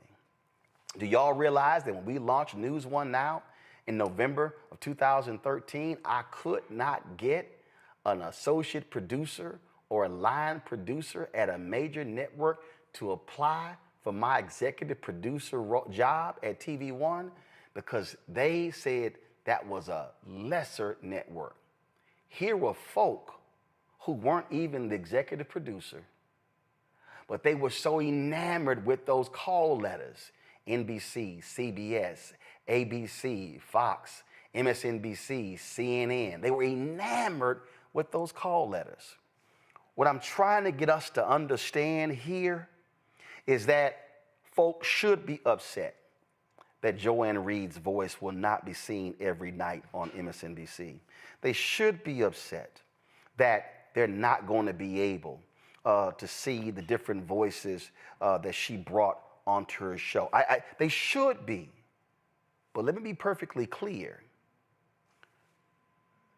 Joy Reid's name does not have to have MSNBC host at the end for her to be effective. Joy Reid does not have to have a primetime host on MSNBC to be relevant.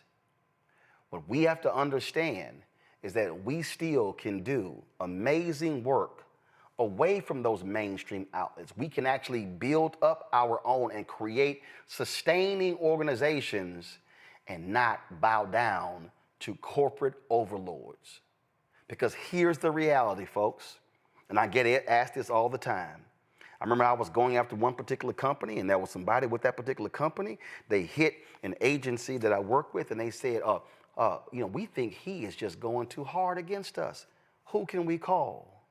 And the brother said, what are you talking about? There's nobody you can call because Roland doesn't have a boss. There's nobody over him who you can call. He owns his show and his company 100%. I had to explain to them that if you're upset with my commentary, that's your problem. Because on the corporate hierarchy here at the Black Star Network, the only person above me is God. And the only person who can cancel me is God. Not Rebecca Cutler, not Mark Lazarus, not MSNBC. And so that's what I would say to Joy Reid, to Tiffany Cross, to anybody else.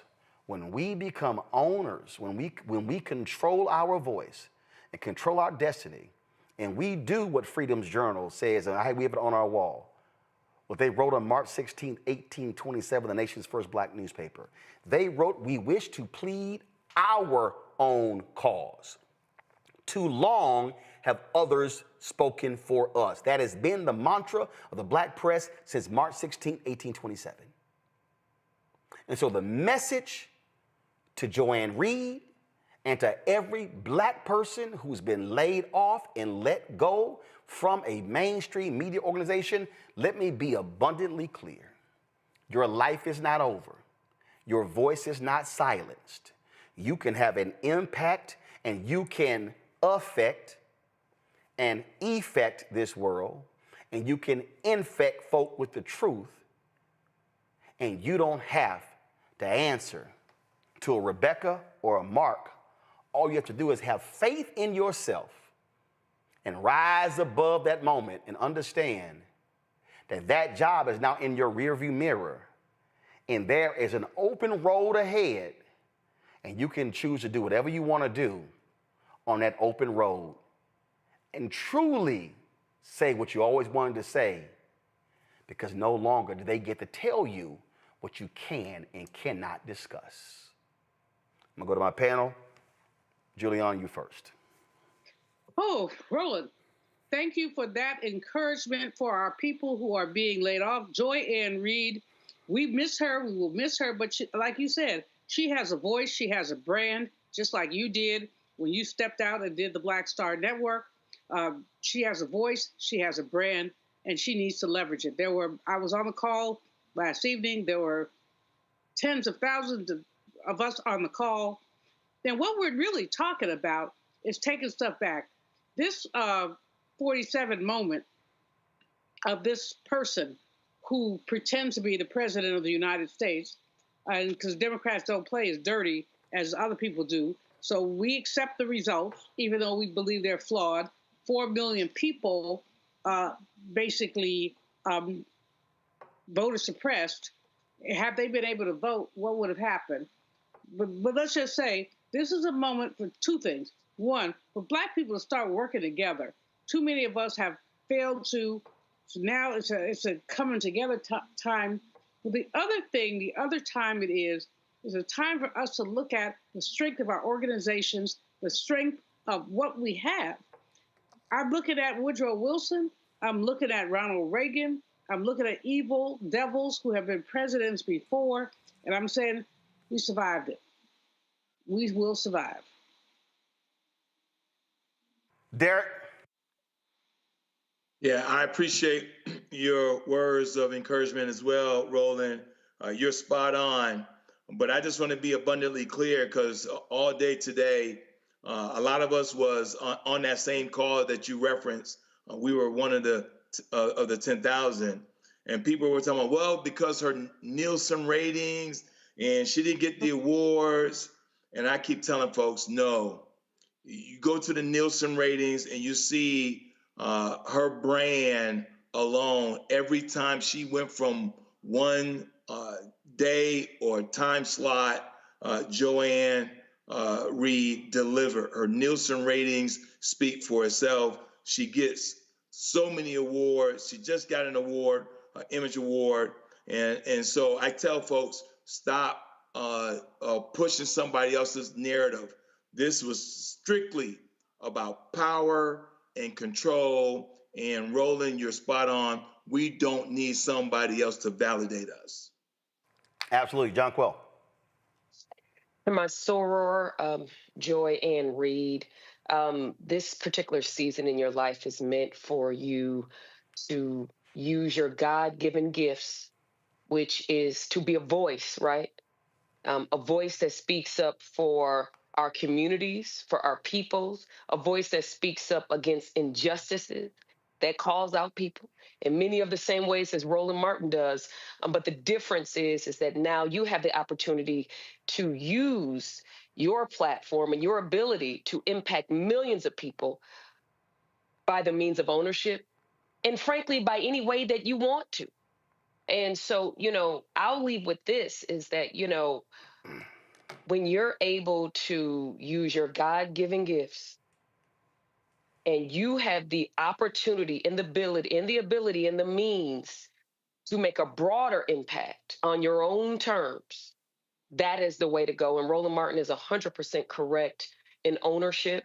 That is the best thing that you can do with what you have and your gifts that you have. Whatever opportunities that you choose next, I know that they will be fantastic. And just know that we are all here supporting you and to keep fighting the good fight, because we need you. Folks, I want to play this because I think some folk need to be reminded of what happens when you step out on faith and when you don't worry about what other folk have to say. And this was 2019, Tyler Perry getting his BET award. Listen to this, please. Sit down. I couldn't help but think about my mother. I remember being a kid, I was about 5 years old. She would take me into the projects with her when she played cards on Friday nights with a bunch of women.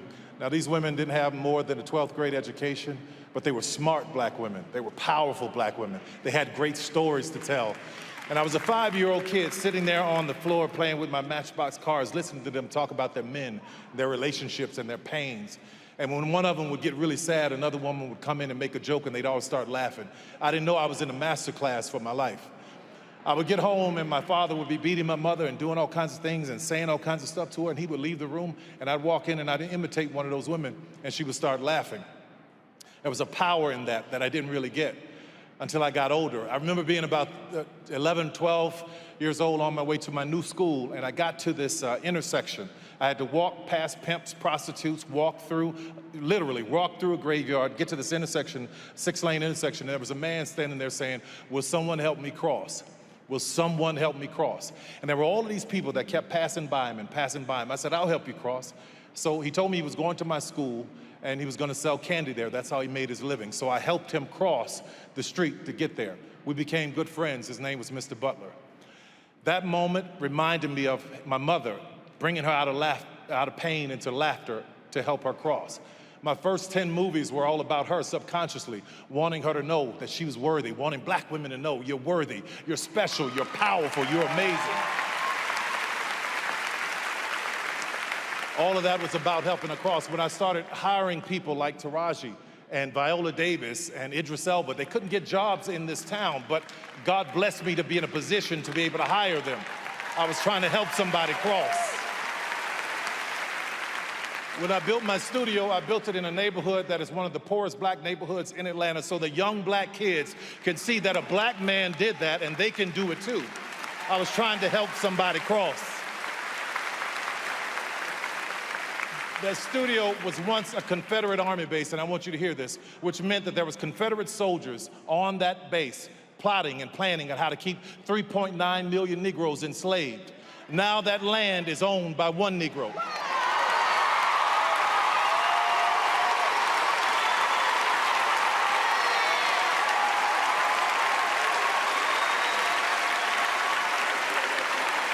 It's all about trying to help somebody cross. While everybody was fighting for a seat at the table, talking about Oscar so white, I said, y'all go ahead and do that. But while you fighting for a seat at the table, I'll be down in Atlanta building my own. Because what I know for sure is that if I could just build this table, God would prepare it for me in the presence of my enemies.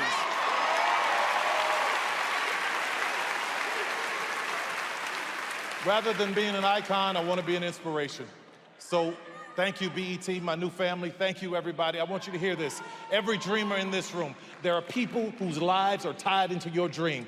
Own your stuff. Own your business. Own your way. God bless you. Thank you, BET. Thank you, Scott. I love you guys. Thank you. That was important to play because I think sometimes folk have to be reminded that you don't have to seek permission. Tyler and I had a conversation after that, and one of the things that he told me, he said, Roland, if you think about every major black person in Hollywood, he said, I have offered to them to come to be able to sit down and I'll lay out what I've done, how I built this. He said the only person who took him up on his offer was Kevin Hart. Since the conversation, Nate Parker did, 50 Cent did. But the reality is they weren't interested. I need people to understand who's watching. This does not just apply to media. This applies to our earlier conversation. It applies to politics. It applies to economics. It applies to entrepreneurship. It applies to social justice. It applies to how do we transform our communities. There are a lot of people in our community who have conversations about what we need to do to change. There are a lot of people who are excellent at talking. They are excellent at identifying the problem. They are excellent at saying, man, we should be doing this. Man, we should be doing that. Man, we should be doing this. Man, we should be doing... They are excellent at all of that. Rarely do we ever ask, so why haven't you done it? I need folk to understand that when we started this show, black folk told me that shit ain't gonna work. Black folk told me, man, what you doing? You can't do that. I remember YouTube. Remember YouTube people, they were actually funding projects. Literally said black news can't work. When we launched this show, we launched with 157,000 subscribers on September 4th, 2018. That's what we launched with. How many of y'all remember this social media post when we hit 500,000? How many of y'all remember that particular post? How many of y'all remember when we posted this? How many of y'all remembered when we posted this? How many of y'all remembered when we posted this? How many of y'all remembered when we posted the next number and we kept going and we kept climbing? When we posted this? How many of y'all remember that? How many of y'all remember when the folk who said, man, y'all ain't doing nothing, it ain't gonna involve nothing, and we said, okay, cool, we good. We good. Y'all, folks said, you this and you that, and you boule and you bougie, and you this, and I'm like, okay, cool. What we did was what Nehemiah said, just keep one hand on your weapon and the other hand building. We ain't worried about the haters. We didn't care what the haters had to say. We didn't care about nothing they had to say, because all they did was just talk. We kept building. Y'all remember this one right here, huh? We hit that earlier this year. But just so you understand, right now, we've got 1,658,869 subscribers on our YouTube channel. In the last 28 days, we've had 32.5 million views. This is just on YouTube. In the last 28 days, 85,000 new subscribers. In the last 28 days, the watch time, 6.7 million hours of watch time. But 6 years and 4 months ago, folks said that ain't gonna work. Launched it with one advertiser, asked me, and $350,000 of my own money. I'm saying that because the message to anybody out there in media, Tom Joyner and I talked about this beforehand as well. If you take care of the community is going to take care of you. That's all right. 34,000 people have donated to this show. And I've had people come to me. I've had people, they ask me to stream stuff. They ask me to cover stuff. Hey, man, can you come out? And they talk about, brother, I'm praying for you. I mean, I'm praying for your health. I'm praying for you. I'm praying for that. And, man, we got to support black-owned media. Man, we really need that. We got to keep that thing going. So then I called my man Keenan, who handles our digital operations. I said, Keenan, can you check the roll to see if their name is mentioned? Keenan, can you check the roll to see if they donated?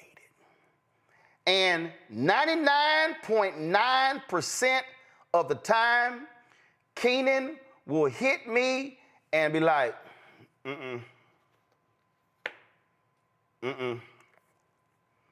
don't see their name. Folk who will stand there and talk about, oh man, we gotta have this. It's amazing. We never see their name because they never gave. Now again, they want me to cover their stuff. They want me to show up. They want us to do this, but they ain't contributed nothing. They ain't done nothing. They ain't done any of that. And remember when I told y'all, remember when I told y'all why we need modern day Nehemiahs? And when I told y'all that history will always remember the folk who stood with you, not the folk like in Nehemiah, who was on the outside of the gate saying, y'all can't do it. They're going to remember the builders. And if y'all think I'm lying, all you got to do is when you go to Nehemiah chapter 3, it says it right here. This gate was rebuilt by the sons of Hassaniah. They laid its beams and put its doors and bolts and bars in place. Then it says, Miramoth, son of Uriah, repaired the next section. And this who did the repairs for the next section. And it says the next section. And it says the Deshana gate was repaired by, boom. They laid its beams and put its doors with their bolts and bars in place. You read Nehemiah 3 and 4, it's going to tell you they name all of the people who helped rebuild the wall. So I hope y'all now understand why every Friday we run the names of the people. Control room, get it ready. We run the names of the people who gave 10,000, 5,000, 1,000, 500, 250, 200, 100, 50, 40, 30, 20, 10, 5, 1. They are the people who can take credit for helping build the Black Star Network. And when we as Black people take full accountability and are willing to put our money where our mouth is, if we are willing to actually engage in the action, there's nothing that we cannot build. And I can tell you right now, we can build a network as big as CNN, bigger than MSNBC, bigger than what's out here. We've got to first have the faith in God to do it. Second, the faith in ourselves. And thirdly, we got to be willing to do the work to build. So let me thank John Quell. Let me thank Derek. Let me thank Julian for being here. I appreciate it. I appreciate the folks who are on our panel every single night who make this possible. But I also want the folk watching to understand we can do it. Joy can do it. Tiffany can do it. Angela Rye can do it. We can all do it. And what also has to happen is folk also work together in concert to actually make it happen. Your support is critical to our success. So if you want to allow us to do what we do, contribute to our Bring the Funk fan club. We make it real simple. The target goal is to get 20,000 people contributing on average $50 each a year. It's $4.19 a month, 13 cents a day. You can do that by utilizing the Stripe QR code. Cash App cancel our accounts because we are an Inc., but you have to be an LLC. So if you want to contribute via Cash App, use the Stripe QR code. It's right there. Click the Cash App button to continue to contribute. You can send your check and money order, P.O. Box 57196, Washington, D.C., 20037-0196. PayPal, R. Martin Unfiltered. It's paypal.me/R. Martin Unfiltered. Put that in your signature, in your signature line in Google. Venmo is venmo.com/RM Unfiltered. Zelle, Roland@RolandSMartin.com, Roland@RolandMartinUnfiltered.com. If you want to get my book, White Fear, How the Browning of America is Making White Folks Lose Their Minds, when you buy that book, that money is vested back into the show. Bookstores, you can get it, or also get the audio version unaudible. When you get our merchandise, the money from merchandise goes back into the show. And so go to RolandMartin.creator-spring.com for the actual merchandise as well. And download our Black Star Network app, Apple phone, Android phone, Apple TV, Android TV, Roku, Amazon Fire TV, Xbox One, Samsung Smart TV. Tell your friends and family to subscribe to our channel. We want to hit 2 million subscribers. So just go to youtube.com/Roland S. Martin, click subscribe. That's all they got to do. And so that's because we launched a new show with Jameer Burley and Bria Baker. I want to launch 3 other shows this year, and this is what it's all about. Not having to ask somebody for permission to talk about what our concerns are. So that's what we're actually trying to do. All y'all YouTube folks, it's 8,000 of y'all, hit that like button. When you hit the like button, y'all, that impacts the algorithm. So right now, we got 3,600 likes. How do we have 8,000 people watching live right now and we don't have 8,000 likes? Now, I know some haters in there. We should easily have 6,000 or 7,000 likes. So y'all should be hitting that like button before I sign off. Now, I put this commercial together because here's the deal. I don't know what Joy's next thing is. I don't know if she's launching a daily show. I don't know. I'll get that update. But here's the deal.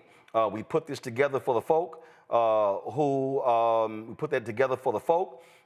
if you watch her show every night, guess what? Want to turn MSNBC off?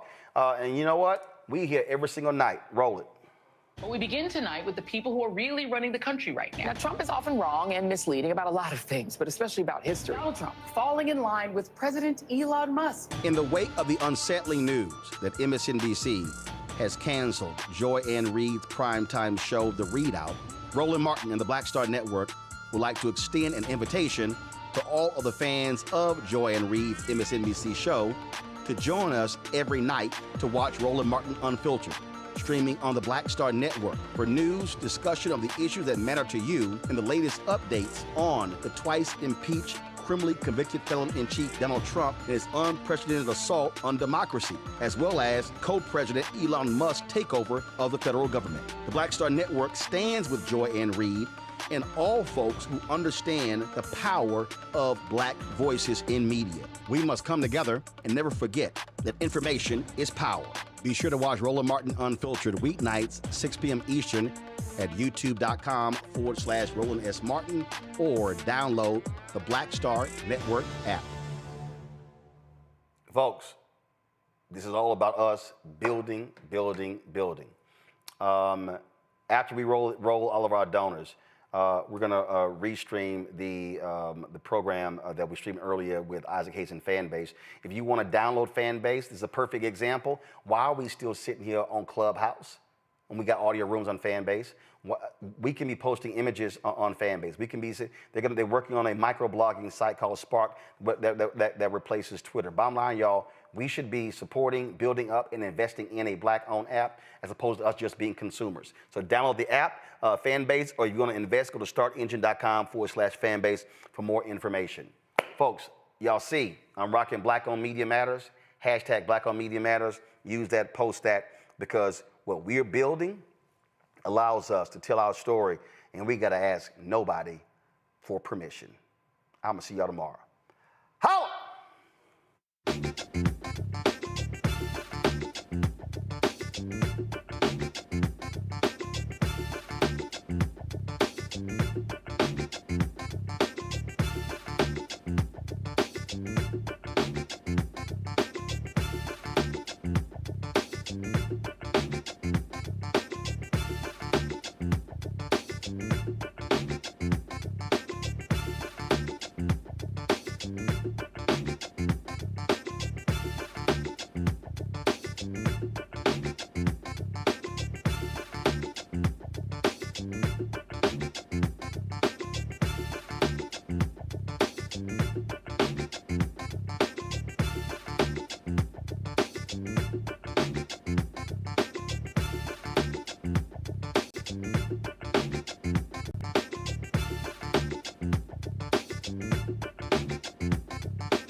Okay, we are officially live, and we're going to give everybody just a second here to funnel into the room.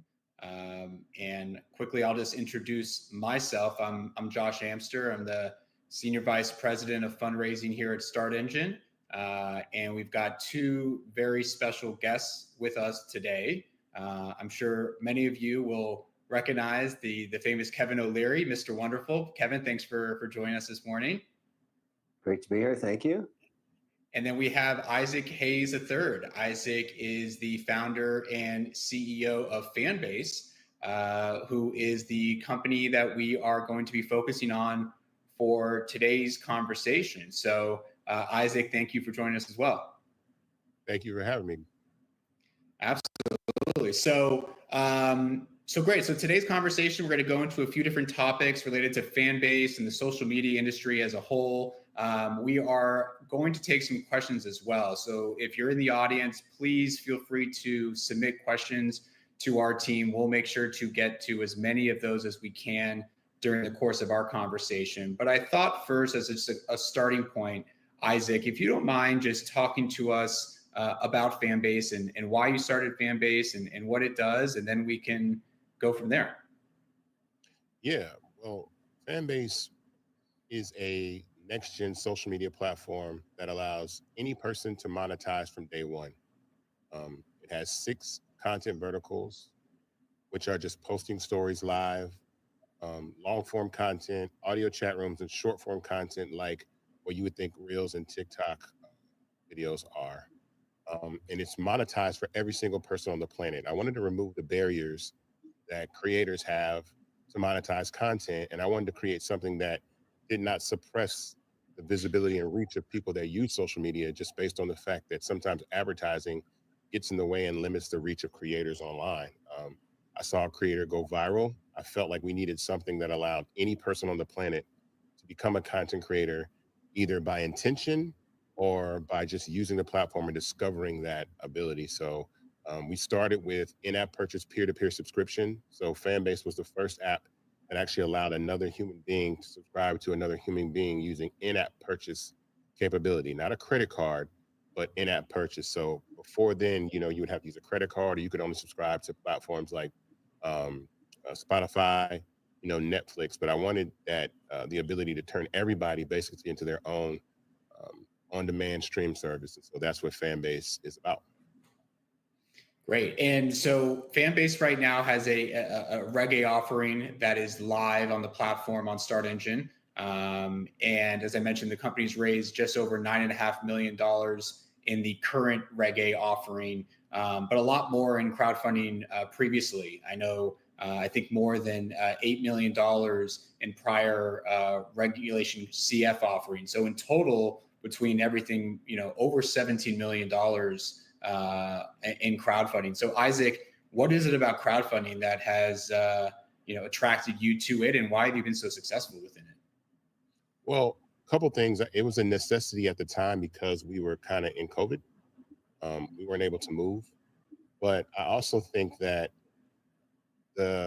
having a product already built, like we already had an MVP, I'd already paid for the platform to exist and spent money building an MVP. And so I feel like when you're raising capital, and people have something that's tangible and they can use and assess for themselves to decide if they want to invest their money in it, it's good. And I always say nothing speaks better for Fanbase than the product itself. It's not me, it's the amazing people that built the platform that continue to do that. And I know people invest in founders, but I also think that Fanbase speaks for itself when you actually use the platform. And it also builds in a community of people that want to help support and build something. Typically, offerings like this in early stage tech companies are available to accredited investors, angels, high net worth individuals. And so allowing people to have a shot to invest in a tech startup, which can scale, pretty large, I think is enticing for people because a lot of people never get a shot at this type of situation. And so I think it's extremely advantageous that people really take a look at Fanbase and understand the opportunity that's in front of them. Because then you have advocates, you have people that actually support content creators that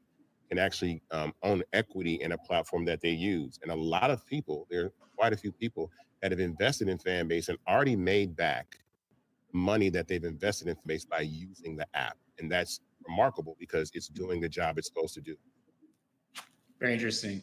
Now, I know TikTok has been in and around the news a lot recently, and Kevin, you've been very involved in that discussion in the news cycle. Just a fun stat, since the TikTok ban that was in place, that helped Fanbase dramatically. I think almost $4 million was raised by the company since that ban was put into effect, and then obviously delayed. But Kevin, what is it that got you just interested in this space and looking at a TikTok purchase? What is it about the social media space as a whole that, from an investor standpoint, people should be looking at? Well, I would go back up to 30,000 feet and go back maybe 3 years ago, just pre-pandemic. I have over 54 private company investments in all 11 sectors of the economy. And we know pretty well, these are private, so what matters is revenue and free cash flow in each case. So we have a pretty good idea of where the pain points are in each business, no matter if it's insecticide or commercial kitchens for airlines or wireless charging. They have two challenges always. How do they acquire new customers? And they call that CAC these days, customer acquisition cost. And how do they best spend their advertising dollars, ROAS, return on ad spend? Those are two metrics that have become within the nomenclature of every sector of the economy now. I don't care if you're Nike, you care about that. And social media in the last 3 years is the fastest growing spend for acquiring customers and maintaining communities. And so what's very difficult to do and I think Fanbase has achieved that, is to get some kind of critical mass, to actually form a community that advertises to itself effectively. It says, look, this platform, I'm a creator on this platform, and I monetize on it. And it's worth my time when I get up in the morning and spend my 18 hours a day doing whatever I do, because this is a giant digital community It has choices. It can go to any social media site, TikTok included, or Instagram or Facebook or LinkedIn even, or X, whatever, and monetize their business, grow their business, form a community, and figure out a way to live off it. It's actually turning into the fastest growing part of the economy and job creation. And even Congress has started to notice it because the market caps of these companies are over $1 trillion. So you have to try and find, from the investment perspective of this deal, if you can catch the wave early enough and it continues to get scale, because it's like almost like a supernova. It creates its own energy. At some point, there's the critical mass tipping point. And I think that's kind of the story here, and why it's now, whether or not TikTok makes a difference, it may go dark on April 5th. We don't know. But this is achieving success while TikTok's still around. So every social media platform, if TikTok gets shut down, it'll be jump ball for users. So you want to have some level of critical mass the day that occurs, if it occurs, and nobody knows for sure what's going to happen here. But it does show you the importance of building a community where people trust the platform regarding their personal information and their ability to monetize it, because that's what got TikTok in trouble in the first place. And I think that's something that Fanbase has obviously taken to another level by turning their users into investors, right, through the equity crowdfunding solution. Isaac, talk to us a little bit about this, the brands that is Fanbase, and how big that community is, and just how strong that community is, given everything that you've done in your guys' past. Yeah, so we have over 1.4 million users on the platform. A lot of those came in January just because of that brief ban, and it's brought our MAU up to over 600,000 in January. And so it's really brought a lot of attention to the platform and introduced people to options. I think another thing that really is attractive for Fanbase is the ability to migrate your content. We built something called a content migrator. So that's the ability to take all of your content up to 1,000 posts from either Instagram or TikTok and import them over to Fanbase. So it takes your profile picture, your information, your links, everything, and up to 1,000 posts and brings them into Fanbase. So you're not starting from scratch. And another thing that's really attractive about that is Fanbase has a functionality we call tipping, which is giving love, right? And so you can like something on Fanbase, which is absolutely free. But if you want, you can purchase this digital currency called love and tip people. And so from that perspective, you've instantly put all of your content in a position for it to be monetized, and people can do that. And I think what people will realize is that humans are transactional. We're generous. We will show support, and we will spend money on content that we do appreciate. And I think even a penny at a time, which a Fanbase user receives 50% of that revenue, can add up, because again, a penny doesn't seem like much until 1 million people give you one, right? And then it adds up. And that's just even where we are right now on the platform as we continue to scale. Just posting content, just regular posts, allow people to tip you, allow people to support you. And support is an important part of becoming a content creator. And so the brand of Fanbase is super inclusive. I built this platform to actually be a successor to the legacy platforms that exist, because I feel that no social media platform is immortal in the sense of relevance, because kids are always going to be on platforms that their parents are not on. And so as soon as my mom got on Facebook, I left Facebook and went to Instagram. And I have a 19-year-old brother who is nowhere on Instagram, because younger people are going to migrate away from older audiences. And so what happens is platforms capture that audience, like TikTok, young kids, and then it starts to trickle up into the older generations, and then that becomes too saturated, and then the audiences start to look for somewhere else to go. So Fanbase is a great alternative in a way that I think I see the vision of what social media is going to be, especially with content. This is something that I said even the last couple of days. I feel like that people are consuming content through large social networks rather than traditional television, right? And I feel like in the future, the way that people consume content is going to be through platforms like YouTube, like Instagram, like TikTok, and whoever owns the infrastructure of those platforms that distribute that content have the ability to be trillion-dollar companies. Now that remains to be seen whether or not that is for Fanbase, but as Kevin mentioned, you have platforms like Meta, which are like $1.7 trillion, right? And so it's really a great opportunity to try to build something disruptive, inclusive, and for every single person. We have questions from the crowd already rolling in here. And Kevin, there's one specific for you here that I think is somewhat relevant to what we were just talking about. And you talked about some of these key terms previously when you were speaking, but what are 3 things that you look for when you're investing in social media companies? I'm looking, number one, for scale. I mean, have they proven their reason to exist? Have they found their niche and they're growing it? So, you know, there's a lot of social media startup ideas out there. There's probably 30, 40 decks floating around. 99% are going to fail. And sometimes it's just serendipitous luck that gets one off the ground. But I don't want to invest in an idea for social media because the probability of success is too low. I'd rather catch the wave after the platform has established its community and it's proven that it has a right to exist, so to speak. Because then the only challenge is, does the CEO have the executional skills along with their team to pour gasoline on the fire? Because once you understand why people come to you, your job is to get more of them. That's it. So you don't have to worry about, do I have to prove this idea out, as has been tried so many times. This idea works, and we have over 1 million followers using the platform.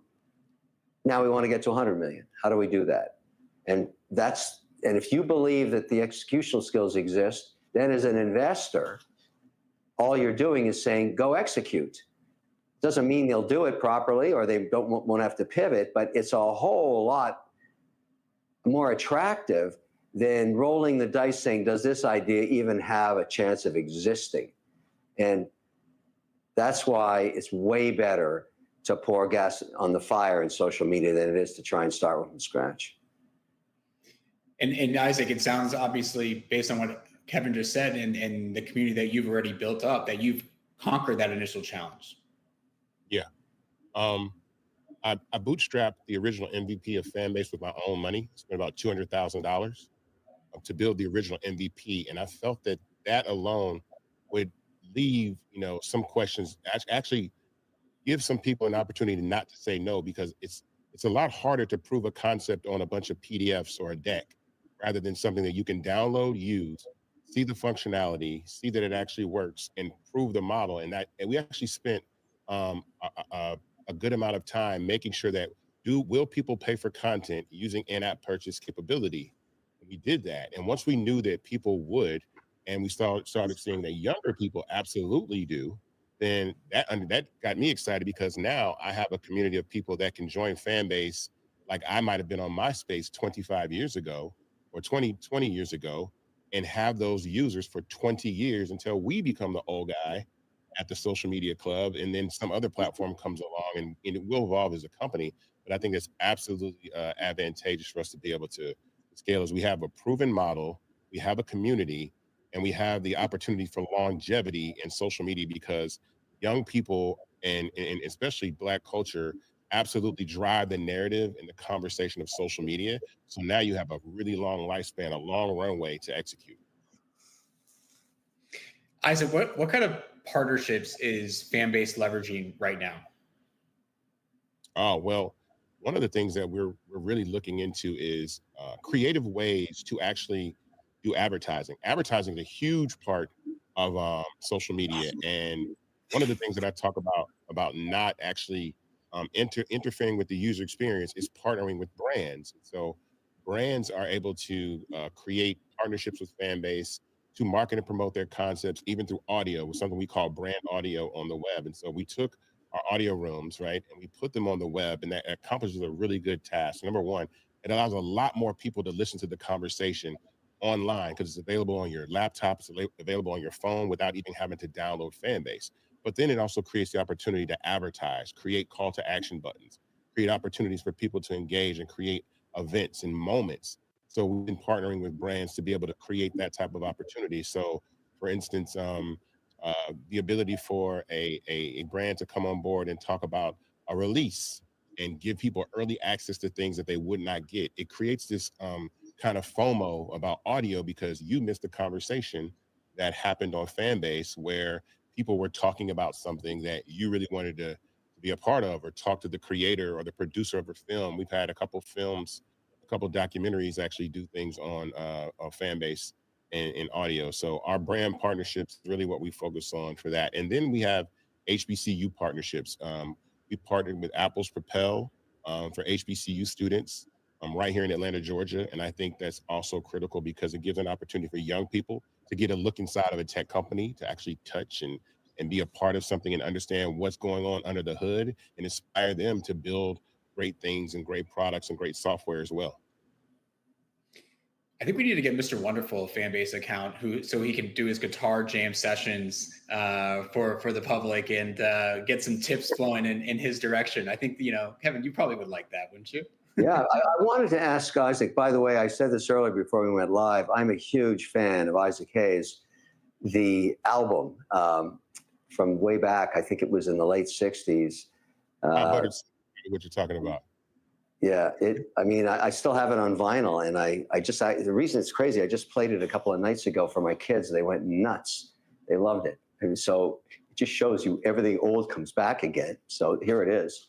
But I wanted to make sure that you maybe, if you can, I don't know about the quiet period, talk about how Fanbase makes money for Fanbase. Yeah, so how Fanbase makes money is we receive 20% of all revenue of in-app purchases, right, that come through. So every person, and that adds up, per user, that gives us an opportunity. Users receive 50% of the revenue, Fanbase gets 20%, but also there's the ability to also do these transactions online on the web, right? And when you're on the web, that increases our rev share to 50% of what comes through the door of any creator. So we have this online ability for creators to monetize that way, and Fanbase receives 50% of the revenue. And then on platforms like Google Play and the App Store, we receive 20% of that revenue. But again, when you're thinking of scaling this to tens of millions to hundreds of millions of users, that's a lot of opportunity for revenue as well. And then the in-app purchase part of even purchasing those loves, that digital currency, the way to tip, that's also. And then again, once we find and really build creative ways to make advertising possible without interrupting the user experience, that adds another layer of monetization. And then there's some other things that are built underneath that we haven't talked about in the future for other ways for the company to really make a large amount of money, revenue, just based on the way that we pay creators and how creators get paid, creative ways to do that as well. Kevin, as an investor, what excites you about the expanding social economy? And, what kind of opportunities do you see within this space right now? It's growing faster than traditional media. In some cases, significantly faster. You always want to go as an investor to where the advertising dollars go. I mean, you got to look at it this way. You got over 300 million consumers domestically. They're awake maybe 14 hours a day. How many minutes of their eyeball time do you get, and where do they go? Because that's where the advertising dollars go to acquire them as customers. And we look at this data every Tuesday. We use every single possible form of media to advertise, from traditional, linear television to streaming services to every single social media platform that can prove to us, a low CAC and a high ROAS. And so we're constantly looking. And so I just look at each Tuesday, what percentage of the spend of the aggregate companies across all 11 sectors is going where? And there's no question about it. I don't care who you are, if you're an S&P 500 company or you're just a startup selling insecticide. Digital spend, which used to be maybe 20% 7 years ago, is 50% now, and maybe going higher. When companies spend more than $50,000 a month, they tend to use remnant streaming and television for a portion of it. If they're under $50,000 a month, it's practically all digital. So Facebook, Google, Fanbase, TikTok, and whatever is working for them, whichever has the lowest CAC. You can watch this like an ocean of capital moving around, and it's huge dollars. It's huge dollars. And so, you know, if you're just a traditional investor and you want exposure to this portion of the economy, you have to find companies like Fanbase and put them in your portfolio, along with other ideas too. But as I said earlier, you want it slightly de-risked. Did they prove they can get 1 million, you know, people engaged on the platform? Doesn't mean they monetize all 1 million, but the fact that they have 1 million means there's no reason they can't have 100 million unless they screw it up. That's how it works. That's how traditionally it works. Whatever got the first 1 million should be able to get the next 99. You just need executional skills. And on that point, Isaac, one of the questions coming in from the audience is, how is Fanbase going to achieve that velocity, that growth velocity that Kevin's mentioned? You know, what are the plans? Well, one of the things that we're focusing enormously on is retention. Retention is really, you know, the key to scaling a community. Is once you find that perfect recipe of what holds people on a platform longer, like what Kevin was speaking about earlier, is like, how long do people stay on these platforms? This is a battle for people's attention and eyeballs. Like, the average person spends about between 30 to 36 minutes a day on Fanbase, right? And the amazing part about that is that's up there with platforms like YouTube, up there with platforms like Instagram and TikTok. I think audio is a real big addition to that holds people, because people are sitting on the platform all day having these audio conversations. And so we're looking for that sweet spot of retention. So those are things that the functionality that people want, the functionality that people are used to, and then also being innovative, like really creating great product. But once you nail retention and got it, now you can market, because you know that no matter who comes in your platform, you're going to keep a percentage of those people regardless, because you got that retention recipe that just you rinse and repeat. You keep doing over and over and over again, and that allows you to scale. So right now, especially these next 2 quarters, as we close this raise, we're going to continue to focus so much and just really making retention super, super hot. Amazing. And I guess, Kevin, Isaac, first with you, where do you see your industry going in the next couple of years? I know there's a lot that's going to be going on in the next couple of months, but just in the next 2-3 years, where do you see your industry developing? I think that people are wanting to consume content in a non-traditional manner, right? I think people just sitting in front of a screen and watching content is not how we consume content now.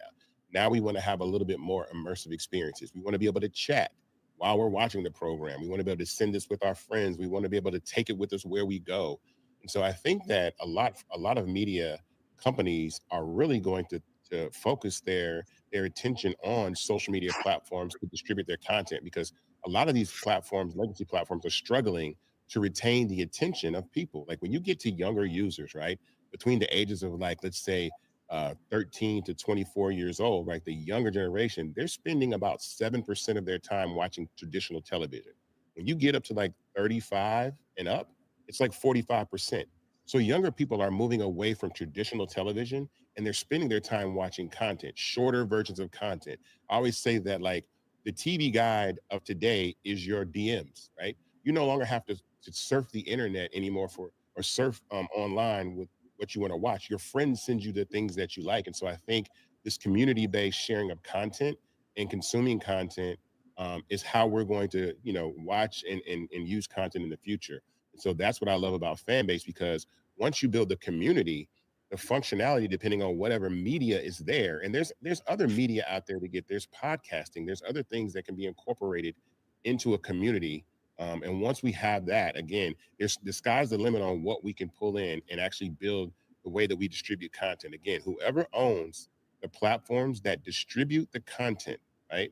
So whoever owns a piece of the YouTube, a piece of the Instagrams, a piece of the TikToks, right? You're putting yourself in a position to have an opportunity to own part of a platform that can scale, because I don't see any other way that people are going to consume content other than through large social networks with their friends. Kevin, how about you? Anything that maybe Isaac didn't mention there that you also see on the horizon over the next couple of years within this space? I see a continuation of ad dollars going to social platforms. I don't see that trend stopping.